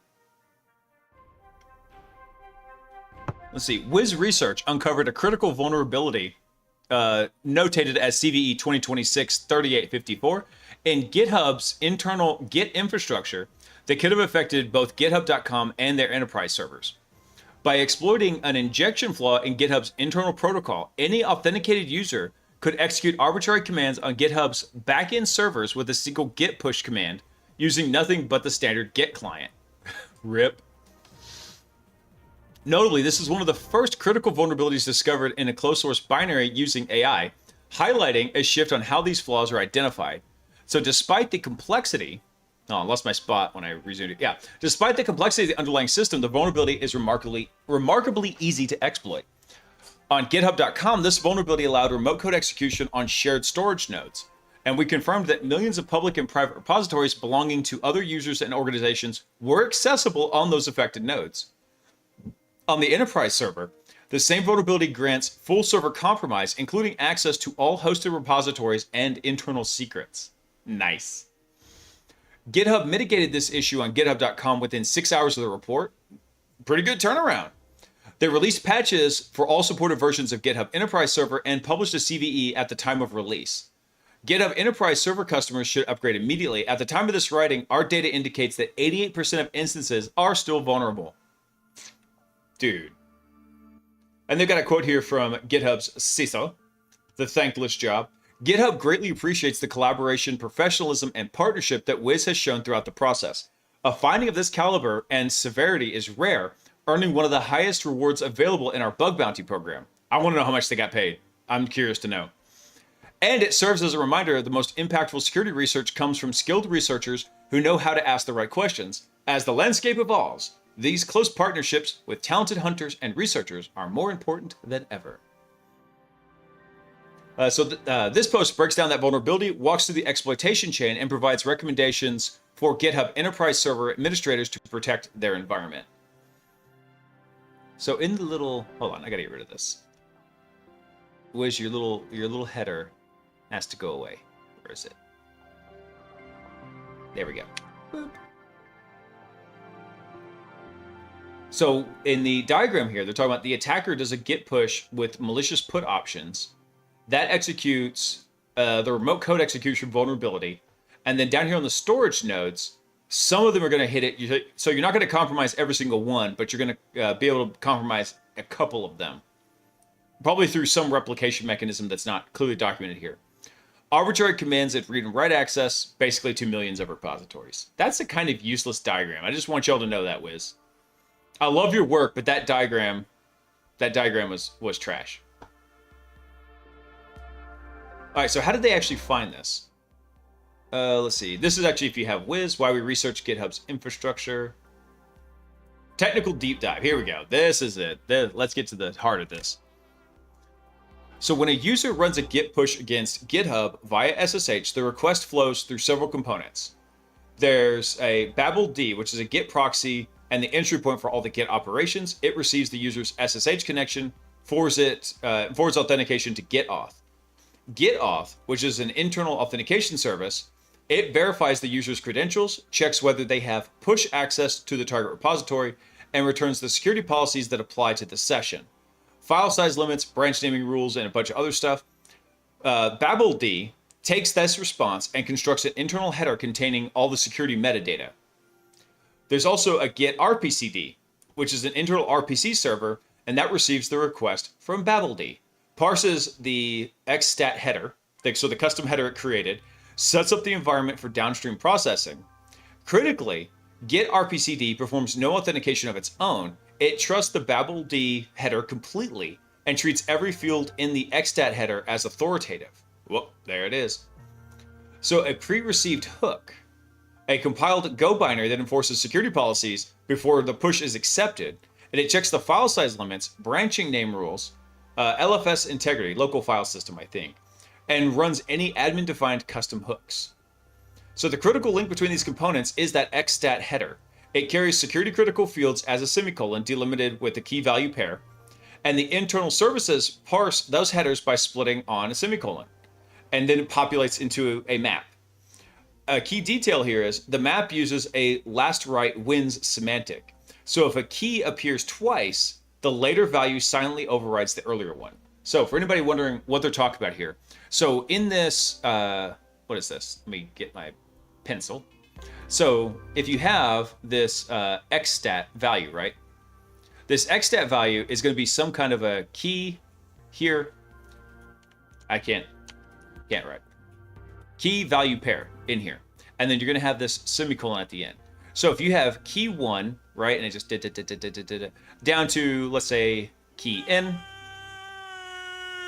Shut up, baby, I know it. Down to like value n down here. All this should be good. These are different keys, different values. The key is the only thing that really matters. But let's say somewhere along this line, you then come in and append. There's nothing to turn off and on this time. Now, if you have key, let's say n-2 in here. So wherever this is living here, if you take this and then you send another copy of it with whatever your malicious value is, right? Then this one's going to go away and this is the one that's going to be used. This one dies and gets overwritten here. So basically the last copy of that value wins in this scenario. Oh, Git LFS is the large file storage. Gotcha. So going back to the article, so when BabelD forwarded the push request, one of the internal requests includes a push option in the xstat header. Git push operations are arbitrary strings that users can pass with git push taco, and they're standard Git protocol features intended for server-side hints. BabelD encodes this as a numbered field with push option 0, push option 1, so on, alongside with push option count. So you push it, BabelD proxies it down to Git RPCD, then it goes through and receives all the pre-hook enforcement, and after BabelD does an auth check with the GitAuth system here. So we go from git push over SSH, GitAuth gets the data back, and it trusts all that information happening in there. So what happens when user-controlled input reaches that xstat header without proper sanitization? Always what happens. It's always when you take input from the unwashed, unsanitized masses of the internet. BabelD copies git push options directly into the xstat header. No! Bad. Bad. Since the semicolon in the xstat field delimiter, any semicolon in a push option value breaks out of its designated field and creates a new attacker-controlled field. So consider a push option value that contains a semicolon followed by a security field name. BabelD embeds it verbatim, producing a header, kind of like this. Yep, just keeps appending it. So you could basically go through and inject whatever you want and overwrite any of the previous settings in there. So the attacker value wins because it appears later in the header. And we confirm both of this through both binary analysis on the wire Oh, and on the wire. So using a packet capture on the live GitHub Enterprise instance, which showed the injected field appeared alongside and override the legitimate counterparts. Oh, man. So how did they escalate this to an RCE? So overriding security flags like large blob rejection enabled is interesting, but the real question is, can we turn that into a code injection or a code execution? Answer lies in 3 fields in the table above. There's a Rails env, oh no, custom hooks directory, and a repo pre-received hooks value. So GitHub Enterprise Server supports admin-defined custom pre-received hooks, scripts that run before a push is accepted. By reverse engineering the pre-received binary, we discovered that it has 2 execution paths controlled entirely by the Rails env field from the exstat header, a production value that runs hooks inside of a sandbox, and other values that run hooks directly. No sandbox, no isolation. As the Git service user with the full file system access. Nice. So the only thing separating these 2 paths is the value of the Rails env, and we can inject it. Nice. So step 1 here is bypassing the sandbox, inject a non-production Rails env value to switch from the sandbox production path to an unsandboxed path, and then redirect the hook directory. This is step 2. Redirect the hook directory. Inject a custom hooks directory to control the base path where the binary looks up any of the hook scripts. And then step 3 is inject a hook definition with path traversal. So this one injects a repo pre-receive hook with the crafted hook entry whose script field contains a path traversal sequence. So the binary's path resolution joins the attacker-controlled base directory with the traversal payload, resolving to an arbitrary binary on the file system. Nice. So the non-production path then executes the path that resolved that path. There's no arguments and no sandbox as a Git service user. So here's the example of what they did. So they did taco with all the injected fields, and then went through user, and then they received the push. So it looks more or less fairly benign except for this taco option in here. So with unsandboxed code execution, the Git user had full control over the entire enterprise instance, including file system read-write access and visibility into the internal service configurations. Now, how did they take this to github.com?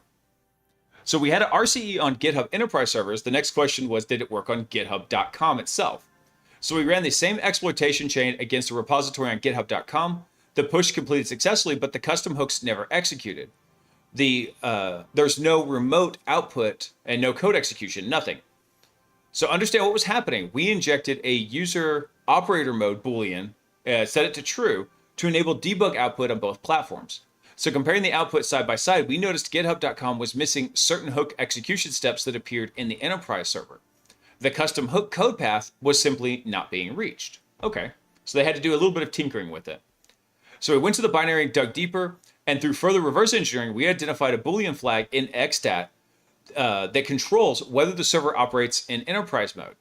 On GitHub Enterprise servers, this flag defaults to true, so the custom hook path basically is always active. On GitHub, it defaults to false, meaning custom hooks are never reached under normal conditions. Oh man, don't tell me all they had to do was go just flip a bool. And so since the flag was also carried in the exstat header, it was injectable through that same mechanism. One more injected field and the full exploitation chain worked on github.com. Oh my goodness. Becky, look at her RCE. Oh. So once you have RCE on the GitHub Enterprise server, same thing on github.com, the same flaw had broader access, but github.com is multi-tenant, and repositories belong to millions of different organizations, and users are stored on shared backend infrastructure. When we achieved code execution on github.com, we landed on a shared node running as the Git user. And the Git user exists for a reason. It serves all the repository operations across that node. And by design, it has broad file system access to every repository hosted on that node. So compromising this user meant we could read any repository on the node, regardless of which organization or user owned it. We enumerated repository index entries across accessible from 2 compromised nodes and found millions of entries across each one, belonging to all sorts of different users and organizations. Oh, It's awesome that they found this. This reminds me of let's see.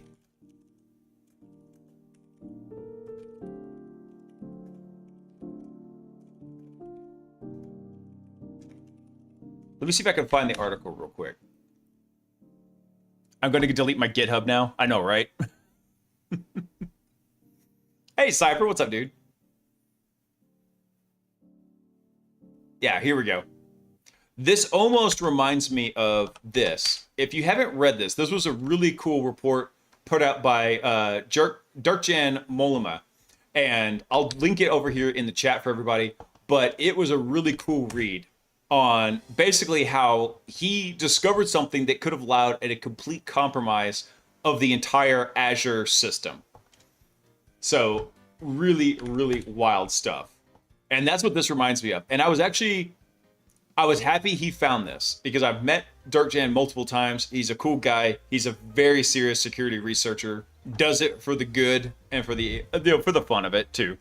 But at the same time, I was really sad that I was not better at making YouTube videos when this came out because I felt like this was one of the potentially highest impact stories I was ever going to read. This one for the GitHub RCE reminds me about it, but it wouldn't have been as bad as this. You're talking every single Azure system he would have had backdoor access into. So I highly, highly recommend reading this. When did he publish this? This must have been about a year ago, I think. Let's see. Less than a year ago. This was about 6 months ago. Yeah. Great tool. Great research. All right. I'll tell you what, guys. I need to run to the bathroom real quick because Sock brought me tea. I've already finished my Jacko. I've been crushing some water. I got to go take a wicked yes. So give me just a minute. I'll be right back.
All right, I'm back.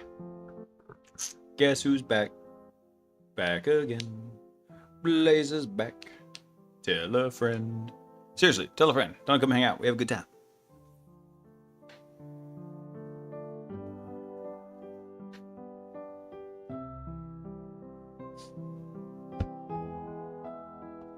Hold on. What did y'all get the counter up to?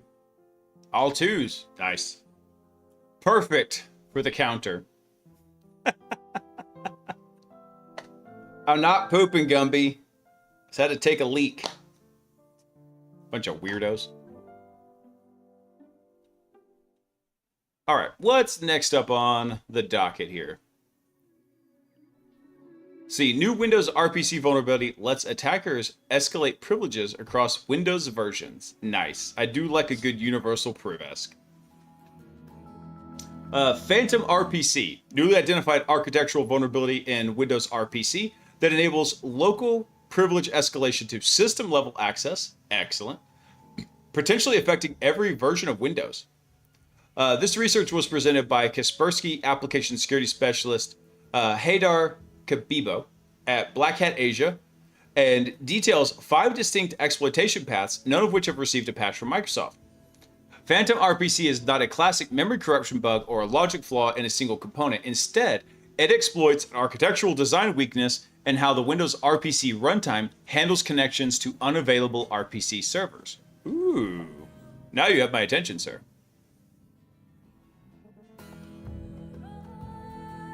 You have to go outside right now? Right now? Damn it, Peaches. Hang on, guys.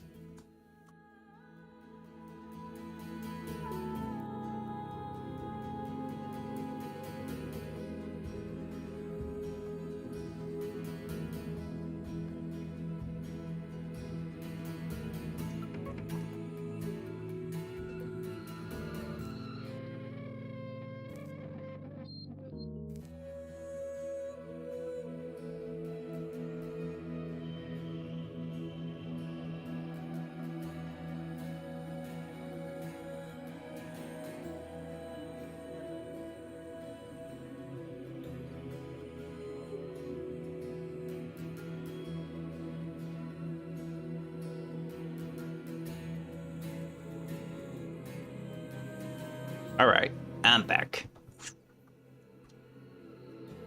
That dog.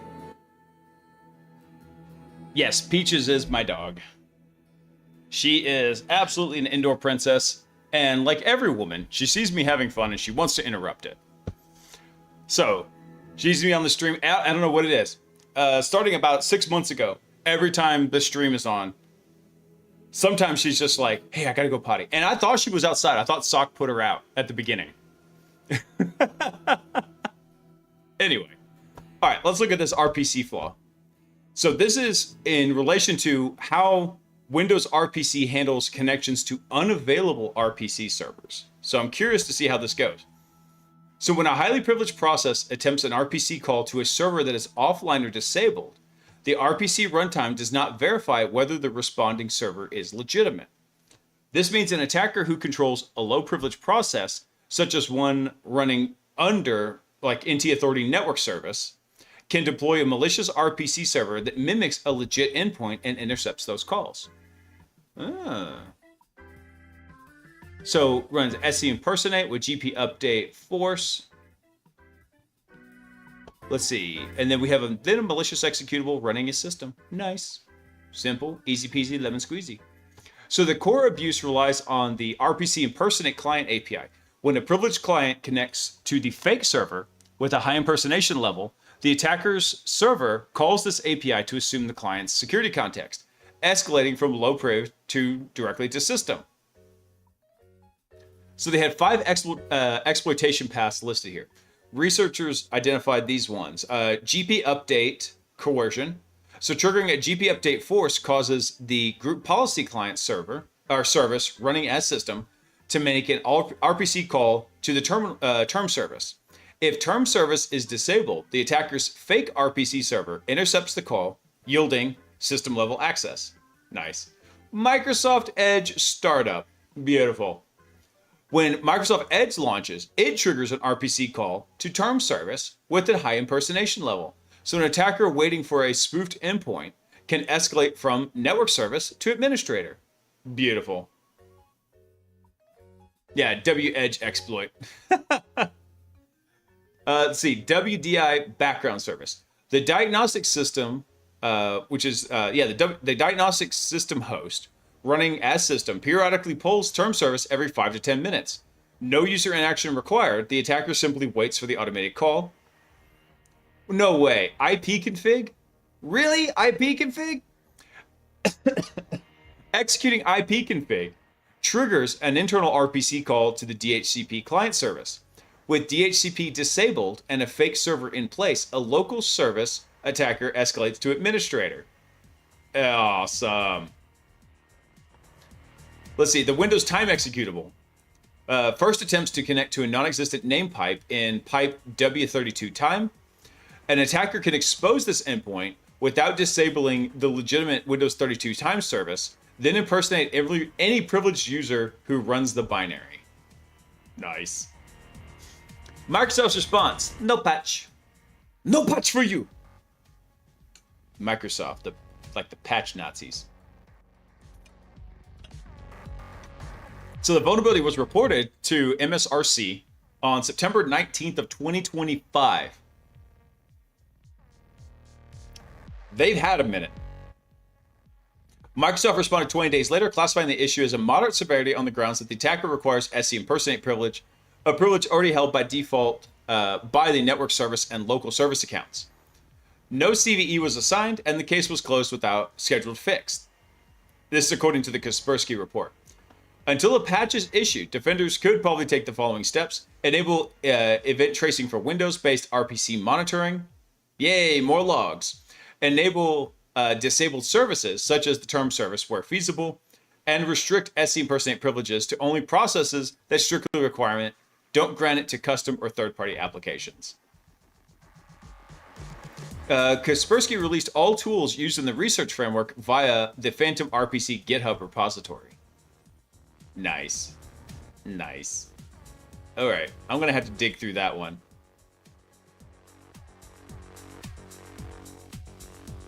This is awesome. Did you see the copy fail Linux LPE from today? No, I didn't. Send me a link, Defus. By the way, guys, in the chat, actually, do me a favor, Defus. Find a link to it. Type !news and then paste after that point paste the link in there, because I want to just make sure that that's still working and up and running. Because what should happen is anytime the stream is live, won't happen any other time. But if you want to drop a news article, you can drop it that way. It automatically puts it over into the Discord thread with all the news articles. Oh yeah, here, let me drop a link to Zaripo. Dropped my mouse. Only thing I don't like about a wireless mouse.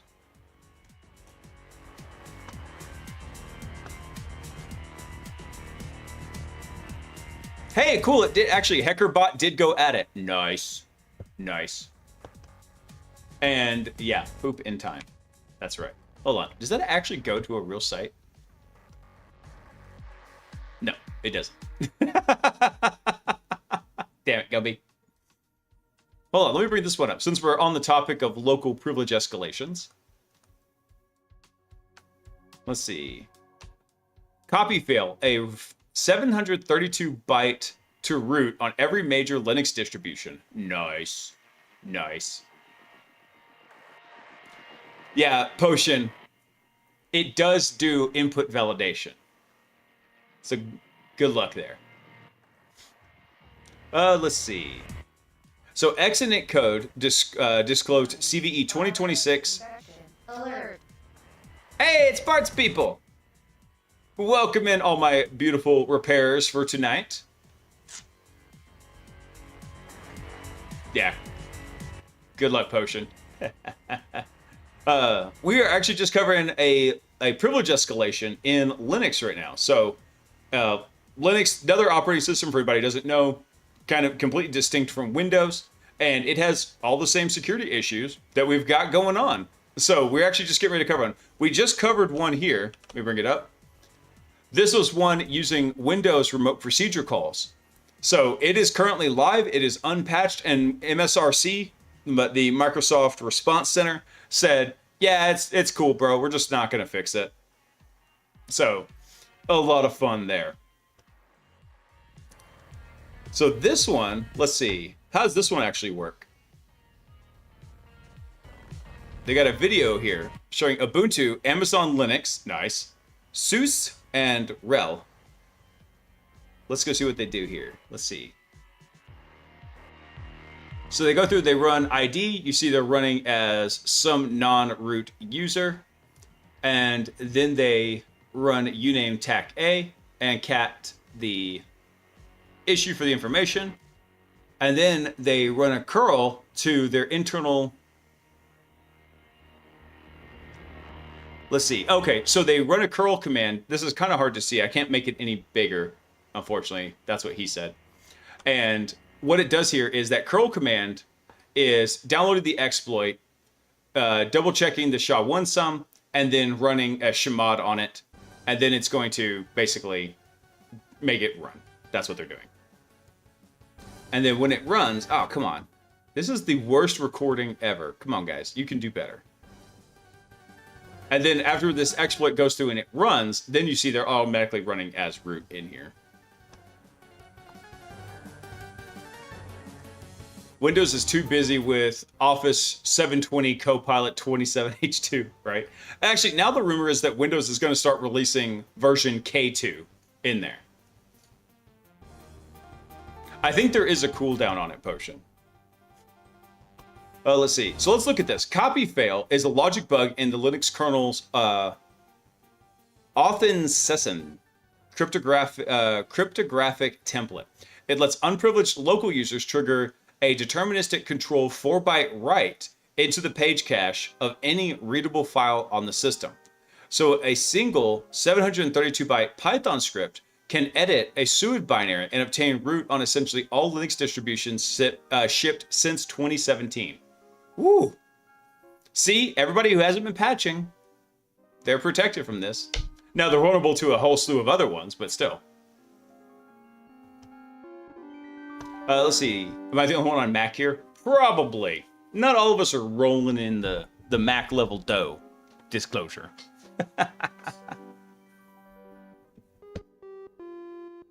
Let's see. So the kernel never, let's go back to the article here. Basically, the kernel never marks the corrupted pages dirty for write back. So the file on disk remains unchanged, and ordinary on-disk checksum comparisons miss the modification. However, the page cache is what actually gets read when accessing the file. So this is a cache of what was. This is a very common technique in Linux where once something is read, it needs to be read into memory and then executed, right? And a lot of times, Linux will actually use most of your RAM to hold that stuff in memory so you don't have to keep pulling it from disk. So if it thinks it's already got a copy of a binary, it's going to use that copy from memory rather than go pull a fresh copy from disk. Let's see. So a local unprivileged user can turn that into root by corrupting the page cache of the SUID binary. The same primitive can also crosses container boundaries because the page cache is shared across the host. Nice. The finding was AI assisted, but began from an insight from theory researcher Tiang Li, who was studying how the Linux crypto subsystem interacts with page cache backed data. He used Exonent code to scale his research across the entire crypto subsystem, and copy fail was the most critical finding in that report. So this is part one, basically the bug with local privilege escalation. Part two is going to be a Kubernetes container escape. That's nice. So what makes this one different? Let's see. So the Linux kernel has a high-profile privilege escalation bug. Dirty Cow, which was a 2016 CVE, that's a really old one, required winning a race condition in the VM's subsystem's copy on write path. It often needed multiple attempts and sometimes crashed the system. Dirty Pipe, which is a little bit more new, it's from 2022, was a version specific and requires precise pipe buffer manipulation. Copy fail, however, is a straight logic flaw. It triggers without races, retries, or crash-prone timing on the window. It's also portable. The exact same script works on every tested distribution and architecture, including Ubuntu, Amazon Linux, Red Hat Enterprise Linux, and SUSE. No per distro offset, no recompilation, no version check in the exploit. It's also tiny. The entire exploit is a short Python script using only standard library modules and requires only Python 3.10 plus. No compiled payloads, no dependency installations. Nice. It's also very stealthy. The write bypasses the ordinary VFS write path, virtual file system. I believe that's what that is. The corrupted page is never marked dirty by the kernel's write-back machinery. Standard file integrity tools compared on-disk checksums will miss it because the on-disk file is unchanged. It's just the memory cached copy of it that's corrupted. Now, this one I find really interesting, the cross-container impact. So that page cache is shared across all processes on the system, including across container boundaries, like in Docker containers. Copy fail is not just a local privilege escalation, it's also a container escape primitive for Kubernetes. Nice. Nice. I'm especially happy to see any Kubernetes flaws after that massive pen test I was doing against a Kubernetes environment. So the root cause here is that the page cache pages in a writable scatter list. So the AFALG is a socket type that exposes the kernel's crypto subsystem to unprivileged user space. A user can open a socket, bind to any authenticated encryption and associated data template, and invoke encryption or decryption on arbitrary data without privileges. A core primitive underlying this bug is the splice function. It transfers data between file descriptors and pipes without copying, passing pages passing page cache pages by a reference. So it's not making a new copy of it, it's putting a memory reference to where it already exists in memory. What's Kubernetes? Kubernetes is kind of like what Gubby was saying. It's not necessarily better than Docker, but it's Docker hyperscaler on steroids. So Kubernetes, let's actually use the Docker example first. Let me clear this out. So whenever you're running these systems, right? Hang on, get my pencil. So whenever you're running these systems, when you're running a container on a Linux system, Linux, there you go. That's terrible. Linux. Whenever you're running these, you have a kernel process running on the computer, right? So here in the kernel, it's handling all the input and output rights. And then you've got all your various processes kind of just running over here. So a Docker container is a specialized subset in a namespace from the kernel, right? So in here, it's got its own process tree and it's got its own set of restrictions. However, it is still using the underlying operating system kernel. So any flaws in the kernel can be accessed from this guy. They're going to go unidirectionally like this. So this is how Docker actually operates in here. So this is Docker. Docker. There we go. So that's Docker. Kubernetes does something similar, but instead of this Docker container being the basic work unit, what you have is a pod, and a pod works as a collection of various containers inside of it here. So they're all designed to talk to each other, work with one another, be interconnected, but it's still doing the same underlying thing. All of these are still talking to that kernel system in here. So if you've got a flaw in the kernel, then you could come through and execute that from inside of a container, running inside of a pod, managed by Kubernetes, and still affect that node in here. Now the difference is Kubernetes has a master node and a worker node architecture. So you could have multiple worker nodes running over here, and they're all controlled by this master node. So each of these is running their own set of pods. Sometimes it's the same pod, like with replication settings, but same thing happens here. If this pod has a vulnerability, you could come up and compromise the worker node, and then you have access into every single one of these other containers in here. But if you can actually use this to break out and compromise the underlying operating system of this worker node, then you basically have God mode access to anything that's running on that system. And a lot of times it's not a very difficult hop to go from the worker node to the master node and then compromise the entire cluster. So it's like a VM for your kernel. Not exactly. It's not really a virtual machine, right? The difference in a virtual machine is you're making a completely different operating system running inside the computer, and it's using virtualized hardware. There's no virtualized hardware here. It's all running inside of the same kernel. It's just the kernel has this feature called namespacing. And that namespacing is what allows it to basically pretend that it's working as its own little computer. And really, if you wanted to compare it to something, it's really just a fancy chroot jail, if you know what chroot is. This is like the low level. This up here, the Docker container would be the higher level one.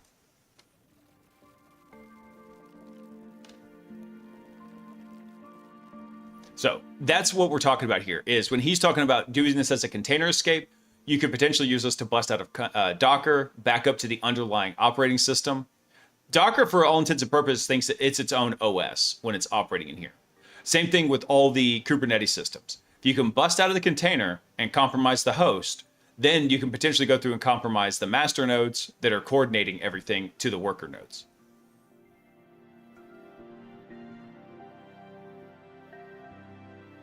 Let's see here.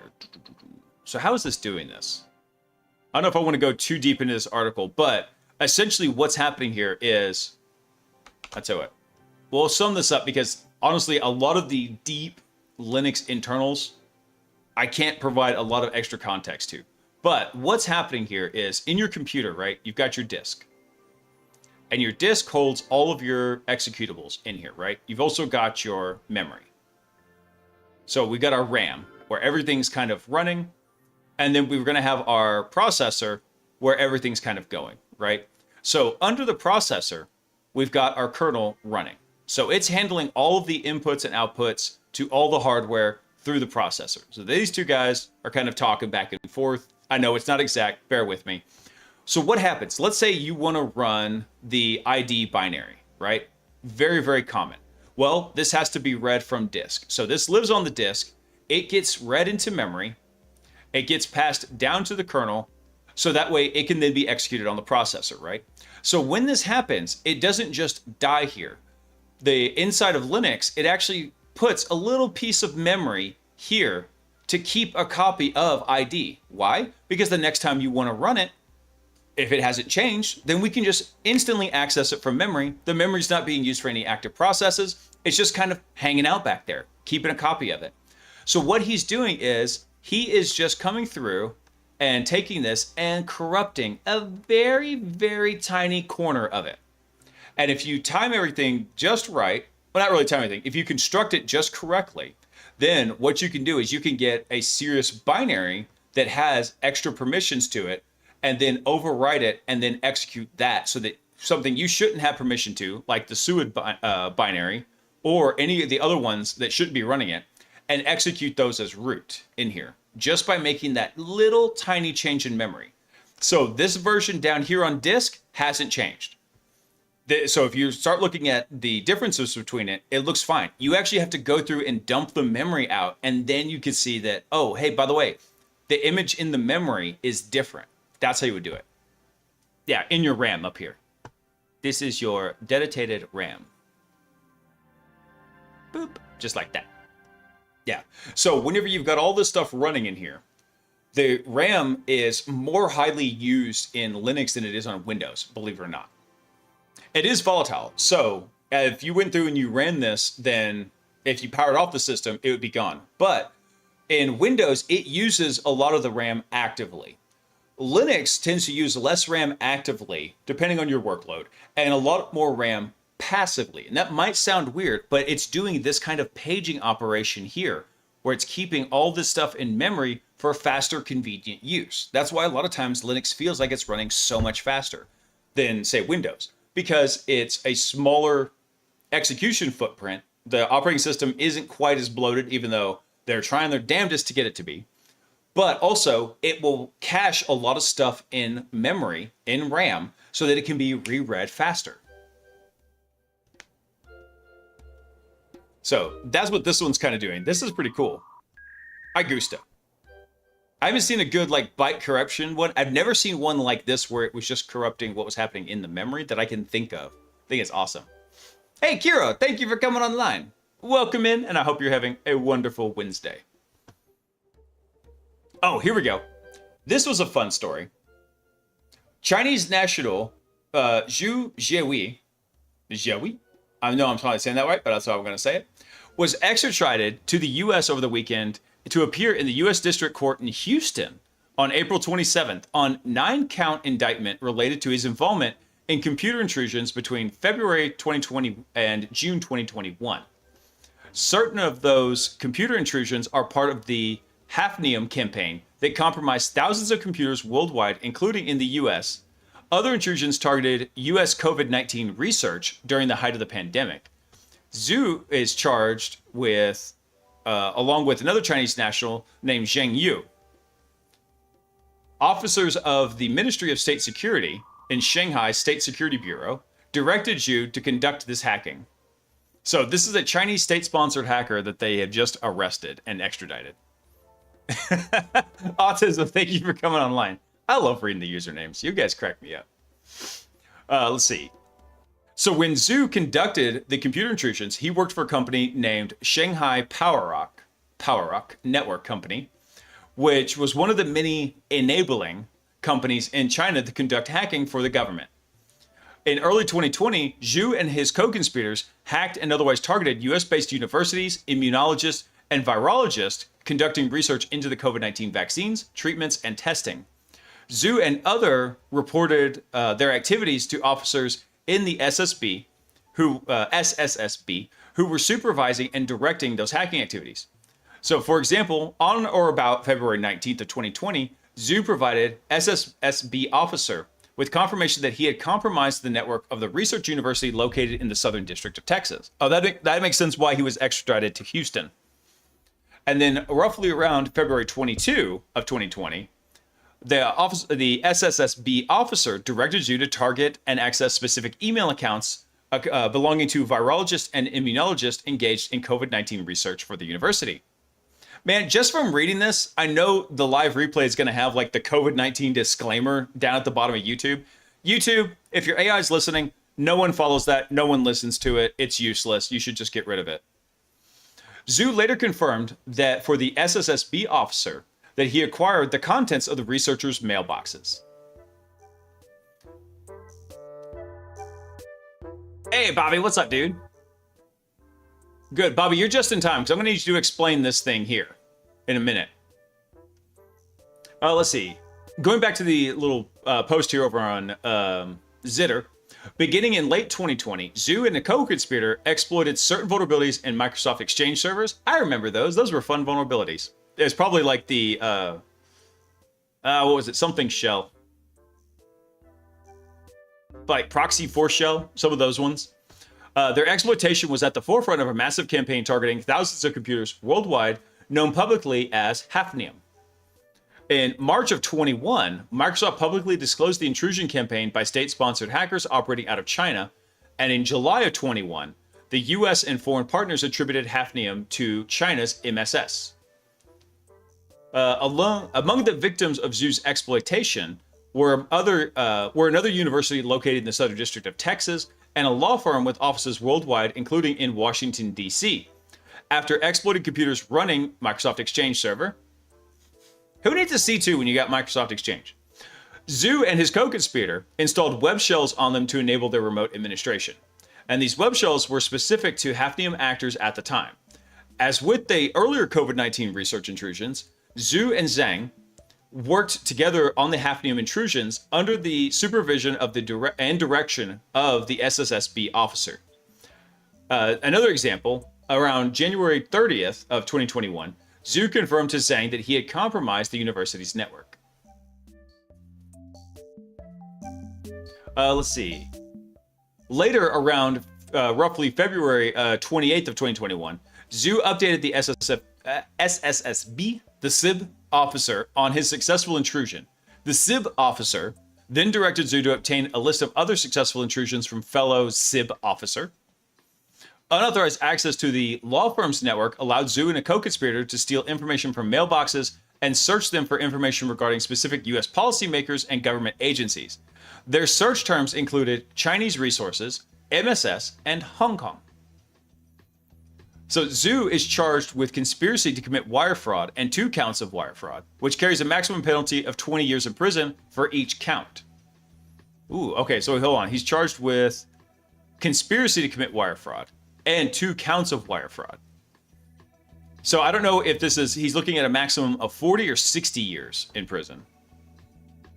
Oh, wait, hold on. Conspiracy to cause damage and to obtain information by unauthorized access to protected computers, to commit wire fraud, and to commit identity theft, which carry a maximum penalty of 5 years in prison. Okay, so it looks like he's probably facing up to 45 years in prison. Wait, there's more. 2 counts of obtaining information by unauthorized access to protected computers, which carries another maximum penalty of 5 years. So we're up to 50 years. 2 counts of intentional damage to protected computers, which carries a maximum penalty of 10 years. So that's another 20 on top of that. So we're up to 70 years now. And aggravated identity theft, which carries a maximum penalty of 2 years in prison. So 72 years is what he's looking at. They only got the one guy. Zheng Yu remains at large. So they missed him, but they got Zhu over here. They got you, baby.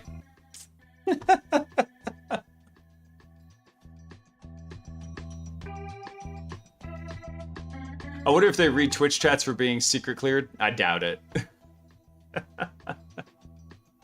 Let's see. All right, Bobby. What is this thing you just sent me on? Because you sent this in the news channel. I don't know what it is here. Hang on. I don't know what any of the music is. What is it? New mission. Let me see. Agent Callsign. 0 hot. There we go. Hold on. Instead of 0. Infinite hot. There we go. Instead of 0 cool. It's kind of like 19.4. Not exactly news, but it's a fun game based on a blog post from Trusted Sec. Okay, hold on. Let's go look at the blog post real quick. Let me grab that. Dungeons and Diamonds.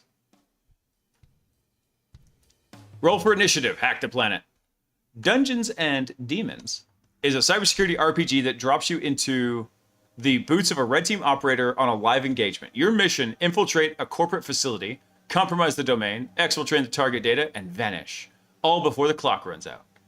No simulation, no slides, just you, a D20, your backpack, and 30 minutes to prove you belong on the red team. That looks pretty fun.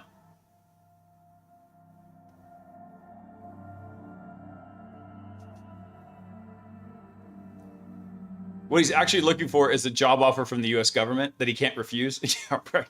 The job offer will probably be, sit in this tiny room, hack for us, and we won't put you in federal prison with a bunch of other actual hardened criminals. Let's see. So the mission here is Acme Corp thinks their security is airtight, from physical access controls to network monitoring. A hardened Active Directory environment and an isolated mainframe protects their most sensitive assets. In this mission, you strategically navigate the environment and play your TTPs to avoid detection and eviction. Clone a badge or talk your way past the guard. Plant a rogue device in the server room or social engineer your way into an executive escort. Kerberos the domain or poison the wire. Every decision burns resources. Shifts your detection profile, and reshapes the mission. That's pretty fun. Choose your class: the Exploit Mage, the Packet Rogue, the Social Knight, and Intrusion Barbarian. This should have been like the Social Rogue. Intrusion Barbarian, I totally love. I don't know. Yeah, Social Rogue and Packet Knight. Yeah, those would have been better choices in here. Yeah. Social Rogue, plus 20 to Charisma.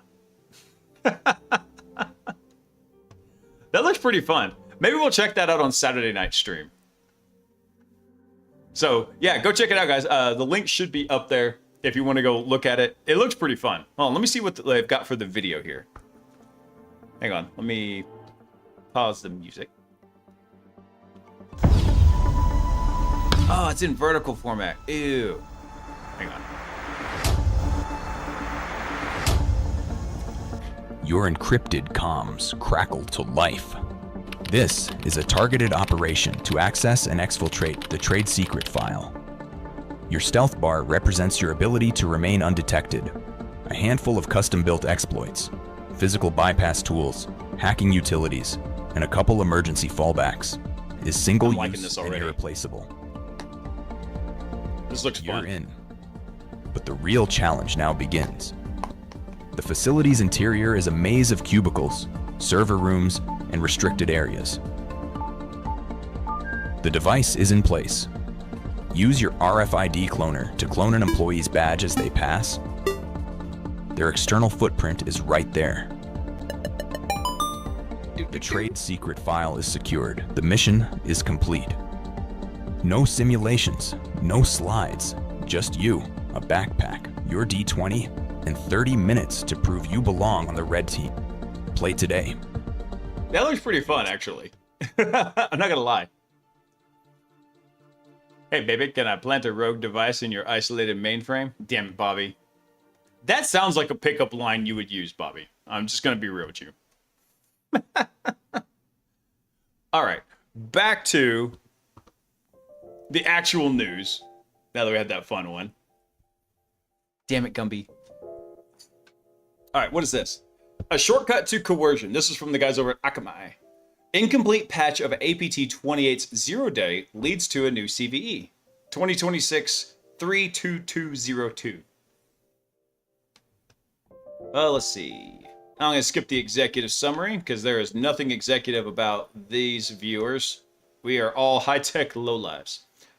So according to CERT UA, APT 28 threat actor, also known as Fancy Bear, launched a cyber attack targeting Ukraine and several EU countries in December of 2025.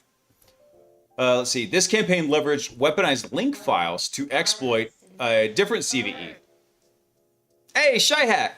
Welcome in, y'all. You have good timing because we just started a new article.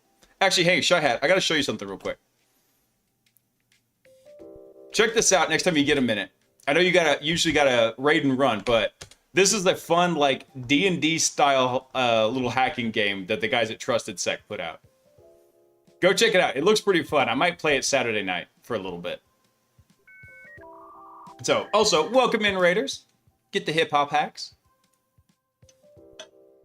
So what we're talking about is a CVE for some weaponized link files. I don't remember what this was, but essentially it's been resurrected, and the way Microsoft patched it wasn't complete, and so now there's a new bypass to it. Oh, and here's the current article that we are reading.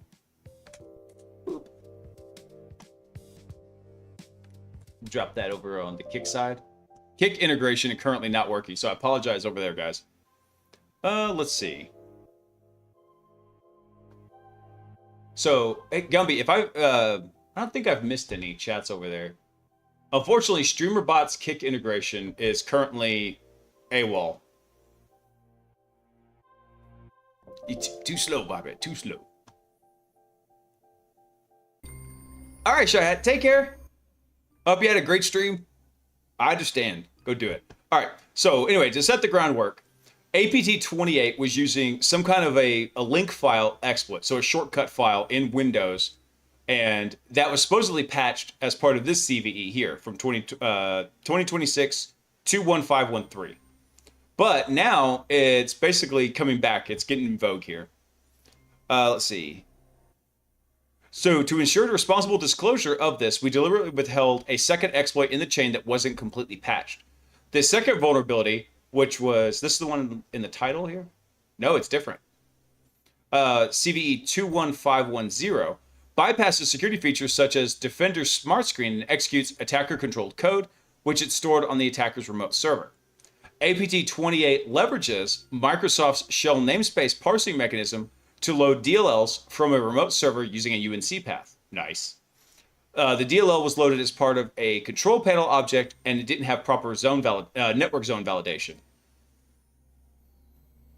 So to put this simply, the malicious link file contains a link target ID list that contains a path that can be parsed by shell32.dll and is presented in Windows Explorer, much like the control panel. The ID list is a simple structure of binary data that contains the object's information.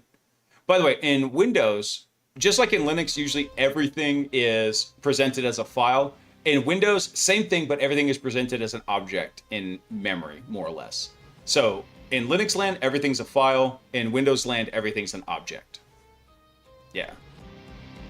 I don't know if this was, yeah, I guess this might have been included in the microslop era. Let's see. So the first ID list item is a CLS ID that represents the control panel COM object. And the second presents all control panel items, and the third is an ID control W structure. And that internal shell32 format embeds the control panel, here, the CPL, module path, and it directly within that binary structure. Figure 1 kind of illustrates that exploit of a link structure, and we can see there's no ordinary Windows path that we know of, but only the link header and the target link structure. It includes the control panel CLS ID, ID list 0, and a second object representing all the control panels in here. So this document drops and executes a link file. And then from that link file, it is basically doing something in the control panel and maybe using the control panel to load the DLL. So this leads basically to the following path. This should be the CLS ID of the control panel and the generated GUID of the UNC path. And so this is how explorer.exe contacts the attack server to load the allegedly that CPL component control panel, and by doing so, loads a DLL without any verification or smart screen validation, and also no mark of the web. Nice. Mark of the web bypasses are always super handy. So Microsoft fixed these vulnerabilities in February 2026's Patch Tuesday, and when we did a patch diff, we used patch diff AI to analyze the security update. We got a detailed root cause of the first one in there, the 21510, which helped us understand the vulnerable code and above all, how it was patched. The root cause of the vulnerability is essentially improper validation of the supplied input. And when the Explorer process tries to parse the link file, it automatically executes the configured flow for representing those CPL files. So the main approach that we took to patch the vulnerability was to enable Smart Screen to scan it. And to understand what that entailed, we need to examine the internal call chain for the Shell 32 DLL, and using a language and control applet. Oh, they're getting deep. They're getting deep. We've got the control flows. So the Shell execute pipeline supports trust verification via Smart Screen, but the CPL launch path never requested it. Interesting. So the patch introduced a new COM object called control panel link site that acts as a bridge between the CPL launch path and Shell executes trust verification mechanism. The object implemented two new interfaces, an iService provider and an iVerify trust. And when constructed, it stores a copy of the CPL path that is about to be launched. And the key mechanism in the new flaw was a mask here, bitmask. Shut up, baby, I know it.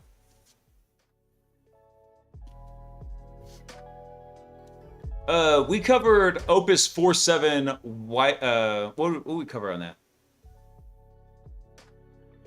Yeah, we covered Opus 4.7 accidentally email bombing an entire company's contact list 20 times per person. Yeah, we covered that at the beginning of the stream. Let's see here. Let's look at the key mechanism. So there's a new F mask that signals the Shell execute pipeline to look for a trust verification. The object gets passed through this guy, HInstant app field, which is a field that was previously unused for these code paths. And when Shell execute encounters that flag, it queries an object and calls the onVerify trust function, which triggers the actual Smart Screen and mark of the web verification. So it's in there, but it has to take a particular path to kind of trigger it, which in theory should be the default path. I'm guessing they found a way around that. So that's the function that actually closes the vulnerability. The verify call triggers Smart Screen to check the CPL file's digital signature and origin zone before allowing execution. All these changes are gated behind a Windows implementation library feature flag. Oh no. So when the feature is disabled, the code falls back to the original, basically untrusted verification. And that's a pretty standard Microsoft rollout mechanism where they'll put it in as an optional and then later they'll turn it on there. I don't know, Gubby, toss me a link to it because I'm not sure which one you're talking about. I'll double check it. So something's missing here, and what caused the initial patch to fail? So with that patch in place, the RCE is effectively mitigated, and Smart Screen now blocks unsigned or untrusted CPLs from executing. However, while testing the patch, we noticed something interesting. The victim machine still authenticating to the attacker's server. Ruh-roh. Yeah, that was the one we covered at the beginning of the stream, Guppy. Yeah, it's a real short blurb in there on X, but it was still really funny. More AI's gone wild. All right, so back over to this. It's not necessarily executing it, but that victim machine was still authenticating to the attacker's server. So the trust verification that Microsoft added only fires during the shell execute call at the very end of the launch chain. But there's an earlier stage in the chain where damage is already done. So if we look at the control plane folder get UI object of, which is called before the shell execute trust verification takes place, we have a zero-click path icon extraction. So the most dangerous path requires no user interaction beyond navigating to a folder. So when the Windows Explorer renders the contents of a folder containing that malicious link, it'll ask Shell32 to extract an icon from the CPL ID list. And that triggers the call chain. Nice. Let's see, what else do we go here? The path file exists call, which happens inside that Git module, is the earliest trigger, which causes Windows to resolve the UNC path and initiate an SMB connection. Ooh. This happens the moment Explorer renders the folder contents without asking for any users. This is kind of an old trick, actually. I used to do this all the time. The idea behind this was, let me clear this out real fast. Ooh. So the idea behind this is, let's say I'm an attacker in the network, right? And there's a file server over here that everyone has access to. And so let's say like there's an everyone folder in here. Everyone. So what I used to do is over here, I would come over here and I would drop a LNK file. Now, while I was doing that, was this LNK file actually referenced an icon file, and that icon file was then actually hosted back to me, or it pointed to me using a UNC path. So something like, let's see, I keep wanting to do /. So this would be something like // attacker, right? / icon dot png, whatever. Some file over here that it could reference. Because this is on a UNC path, this machine, when it tries to, whenever you have like a target machine over here, go browse over to this file share that's connected to the file server. As soon as their explorer.exe sees that link file, it says, okay, cool, what's your icon? It says, oh, your icon's over there. And this guy instantly comes over and tries to talk to me over SMB.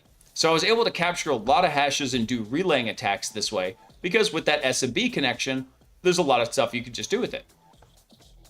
So this doesn't seem like it's entirely new. It's just a twist on an old method that we used to use.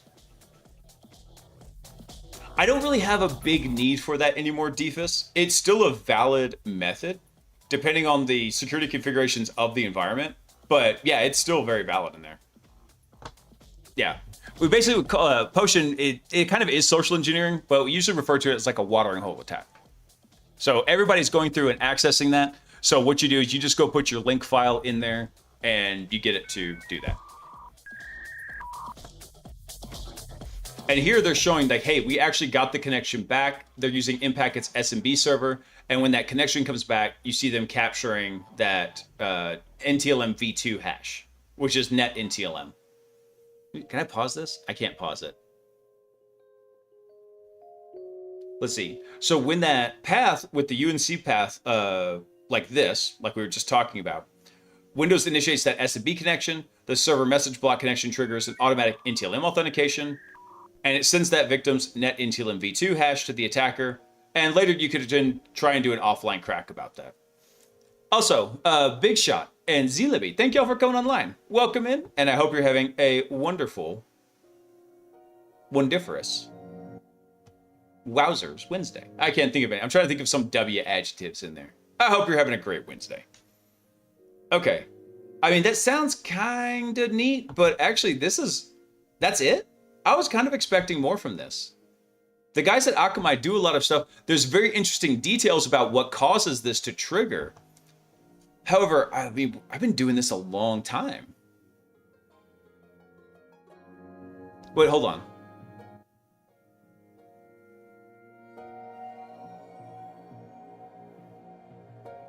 Hold on, did I miss something in here? So it renders the folder contents, it reaches out to the SMB share. And so they're saying that you could potentially still do this to load that control panel. So this SMB connection triggers an automatic NTLM authentication, sending the victim's net NTLM v2 hash to the attacker, which can later be used for NTLM relaying and offline cracking. So the gap between path resolution and trust verification left a zero-click credential theft vector on an auto-parsed LNK file. I don't think this had been... This was underwhelming from what I was hoping for. I mean, I don't want to diss it because he did like some really good research actually going through and tracing where this is going, but this is actually a really old tradecraft that had been happening for a long time. I'm kind of surprised at that. All right, let me check something real quick here. We got a little bit more time left in the stream. Let's see. Everyone's just talking about copy fail now.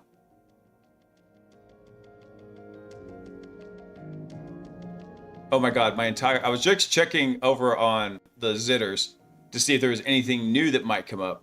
And everything is copy fail, copy fail, copy fail, copy fail.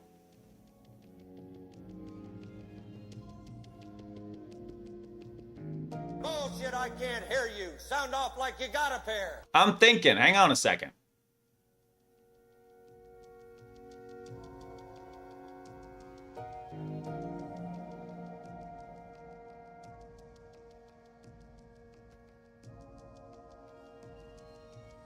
Let's see. Some Ordinary Gamers is a pretty good YT channel for any news or anything from tech news. Yeah. Actually, I tell you what, let's go. Let me see if I can find an article because, well, I do like Some Ordinary Gamers.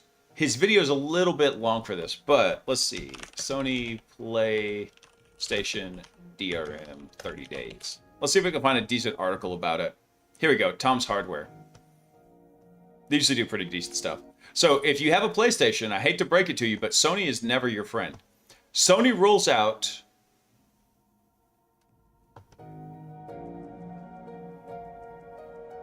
Go away.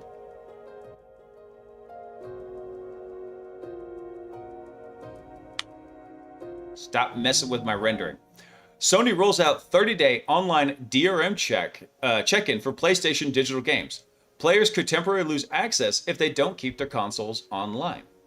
Now, granted, I don't know anybody who's got a PlayStation that they're not connected to the internet, but still, this is a crappy turn of events. No one likes this. A few days ago, reports of a new DRM policy surrounding PS4 and PS5 consoles began popping up.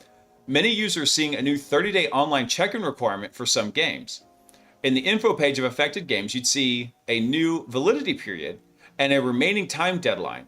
So at first it seemed like a software bug, but now PlayStation support confirms its authenticity to multiple users. PlayStation owners are furious about the change. Yes, they are. So from what we've seen, the DRM is intended for digital game copies. It works by instantiating a mandatory online check-in where you have to connect to the internet within a rolling 30-day window or risk losing access to the game. Afterwards, you can still restore access, but you'll need an internet connection to renew the game's license. So far, it seems like only games installed after the recent March firmware update are affected. Yes, you will own nothing and be happy. I will own what I damn well please, and I'll be happy then. I use my PS5 as a paperweight.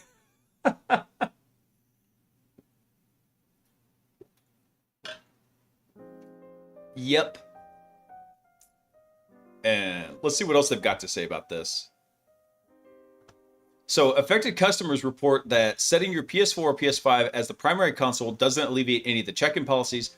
No matter what, any game you download from now on will feature this new requirement, effectively eliminating the concept of offline play for even single-player titles. Dude, I fucking hate this so much. There was one time, I think we did a Christmas stream one time, and playing some Alan Wake on the Epic Game Store because they're the only ones that had Alan Wake remastered. And we couldn't load it up because there was a Christmas DDoS on the Epic Game Store and it was offline. I couldn't play a single player game. I freaking hate it. Let's see. Unfortunately, this is a stark reminder of modern day ownership terms where you don't truly own a piece of software you buy.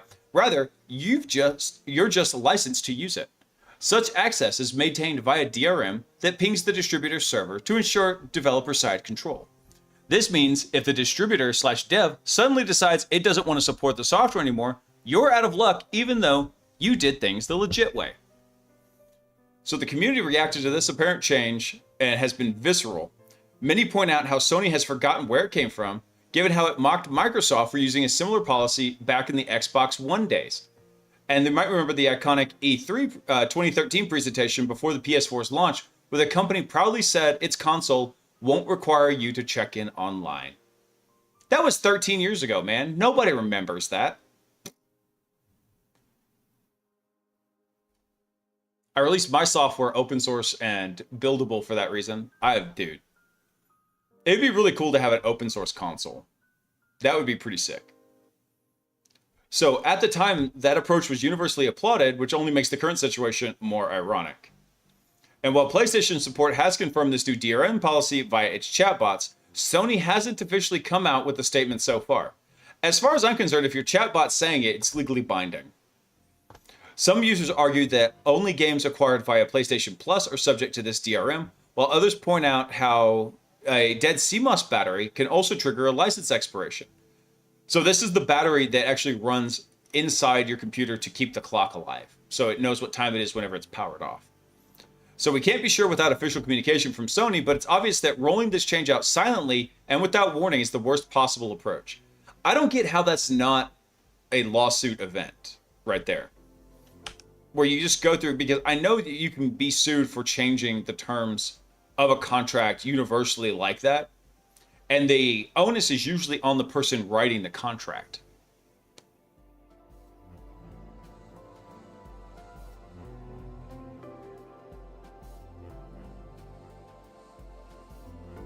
I'm going to stick with Roller Coaster Tycoon. Dude, that's a hella optimized game. Same thing with Factorio. Factorio is a stupidly optimized game.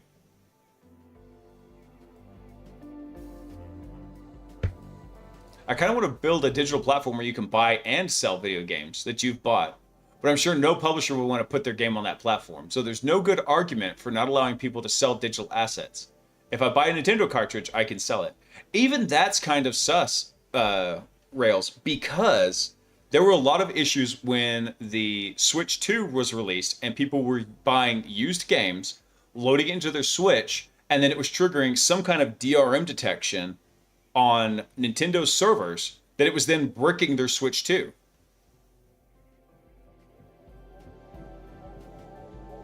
Yeah, it was insane. I was like, just from playing a used game. And in fact, you want to know what Nintendo has done? Nintendo has single-handedly made both of my children fearful of system updates. Yeah, so I have a Nintendo Switch. Bought it for SOC several years ago. The kids like playing Mario Kart on it, right? My dad, before he passed away, found a really great deal on a Nintendo Switch. He bought one for the kids to play at their house. My parents do not live with me. They're in a couple cities over. Not a terrible drive, but they're pretty close. So then Nintendo comes out, they release their new digital card system, and now all of a sudden, my son can't transfer that digital card between the two switches, meaning it's only usable at one or the other. I have to go physically relocate one of those switches to my home to transfer the license so they could play it over at that house. I finally just had to tell my dad, I was like, hey, unfortunately, the way they busted this, he can't play any games over here. They're always loaded on the Switch at home. He can't go load them up dynamically over there. So now anytime there's a software update, I hear a scream of despair from the other room, and Agent Zero just immediately dismisses it. He never wants to do another software update ever again because it messed with his playing Mario Kart. And in fact, Agent Zero is more enamored in the Nintendo DS than he is in the Switch now. He loves the idea of the cartridge will always work. I can't blame the poor little guy. All right. Unfortunately, guys, that is where I've got to wrap it up. Yeah, when we went to the race this past weekend, I said, hey, buddy, you want to take the DS with you to play in the car? He was all about that. That boy's an old soul. He loves the old school video games, and he and I can just bond over that. Let's see. Who's over on InfoSec streams right now? Just us. Just the Blaise Bits crew. Or BBC for short. Damn it, Chris. Ugh. I grew up on the NES and the Super NES, so never had any of these issues. I'm the same way, man. I think the last Nintendo console I officially owned before marrying Sock, who technically had a Nintendo DS, and buying the Switch was an N64. By the way, guys, if you happen to have bought a Switch 2, I'm not going to hold it against you. I am not buying a Switch 2. But there was an additional charge put onto the Switch 2 because of tariffs. Well, now those tariffs have been rolled back, and there's legal precedent that you should be entitled to that difference in cost. So, just go check on that. Zedashaw's on? Maybe we'll go raid Mr. Zed. Let me see. Who we got on right now? Let's see. First off, who's over in Science and Tech? Let's go see who we got. Let's see. Someone doing some rocket science. Computer Booter is on. Could always go check him out.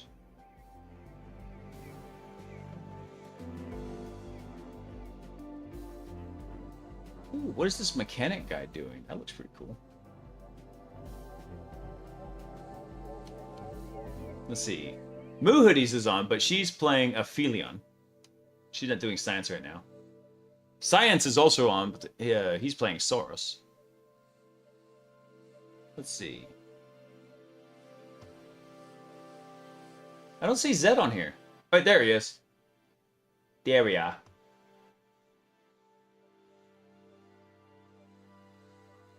Anybody else doing anything fun in here? Let's see. Hey, you know what? Dead Sun is on. And he's always working on really interesting stuff. He's a 3D game designer. Like, he goes through and does, like, all the 3D rendering. We'll go right over to him because he's a funny dude. And his stream is highly interactable. It's really fun. Have you seen the recent trend of fake hacking card readers at gas stations and stores with rainbet and random electronic parts? No, I haven't seen that, Potion. Find a story for me. I'll set up the new stream before I head off to bed, and we'll take a look at it. But all right, I'm going to start the raid over to Dead Sun. All right, do me a favor, guys. When you get over there, drop a bunch of Hack the Planets and Happy Hackers. Show him some love. He's got a really interactable stream. It's really awesome. And that's where I've got to wrap it up for tonight. Remember, everyone, Crushing It mode is still in full effect. We have 2 more days of Crushing It mode before the weekend gets here. We do not go weekly into the week. We go Crushing It into the week. And I will catch you all on Saturday. I don't know what we're going to do on Saturday. We'll figure it out. We're going to hack something. We're going to have a little fun. I'm not quite sure when I'm going to pick back up Hackbot because the AI agent space is moving so fast, but we'll figure it out. I want all of y'all to have a fantastic rest of your week. Crush it. And remember one very important thing, and that is, I love you. Peace.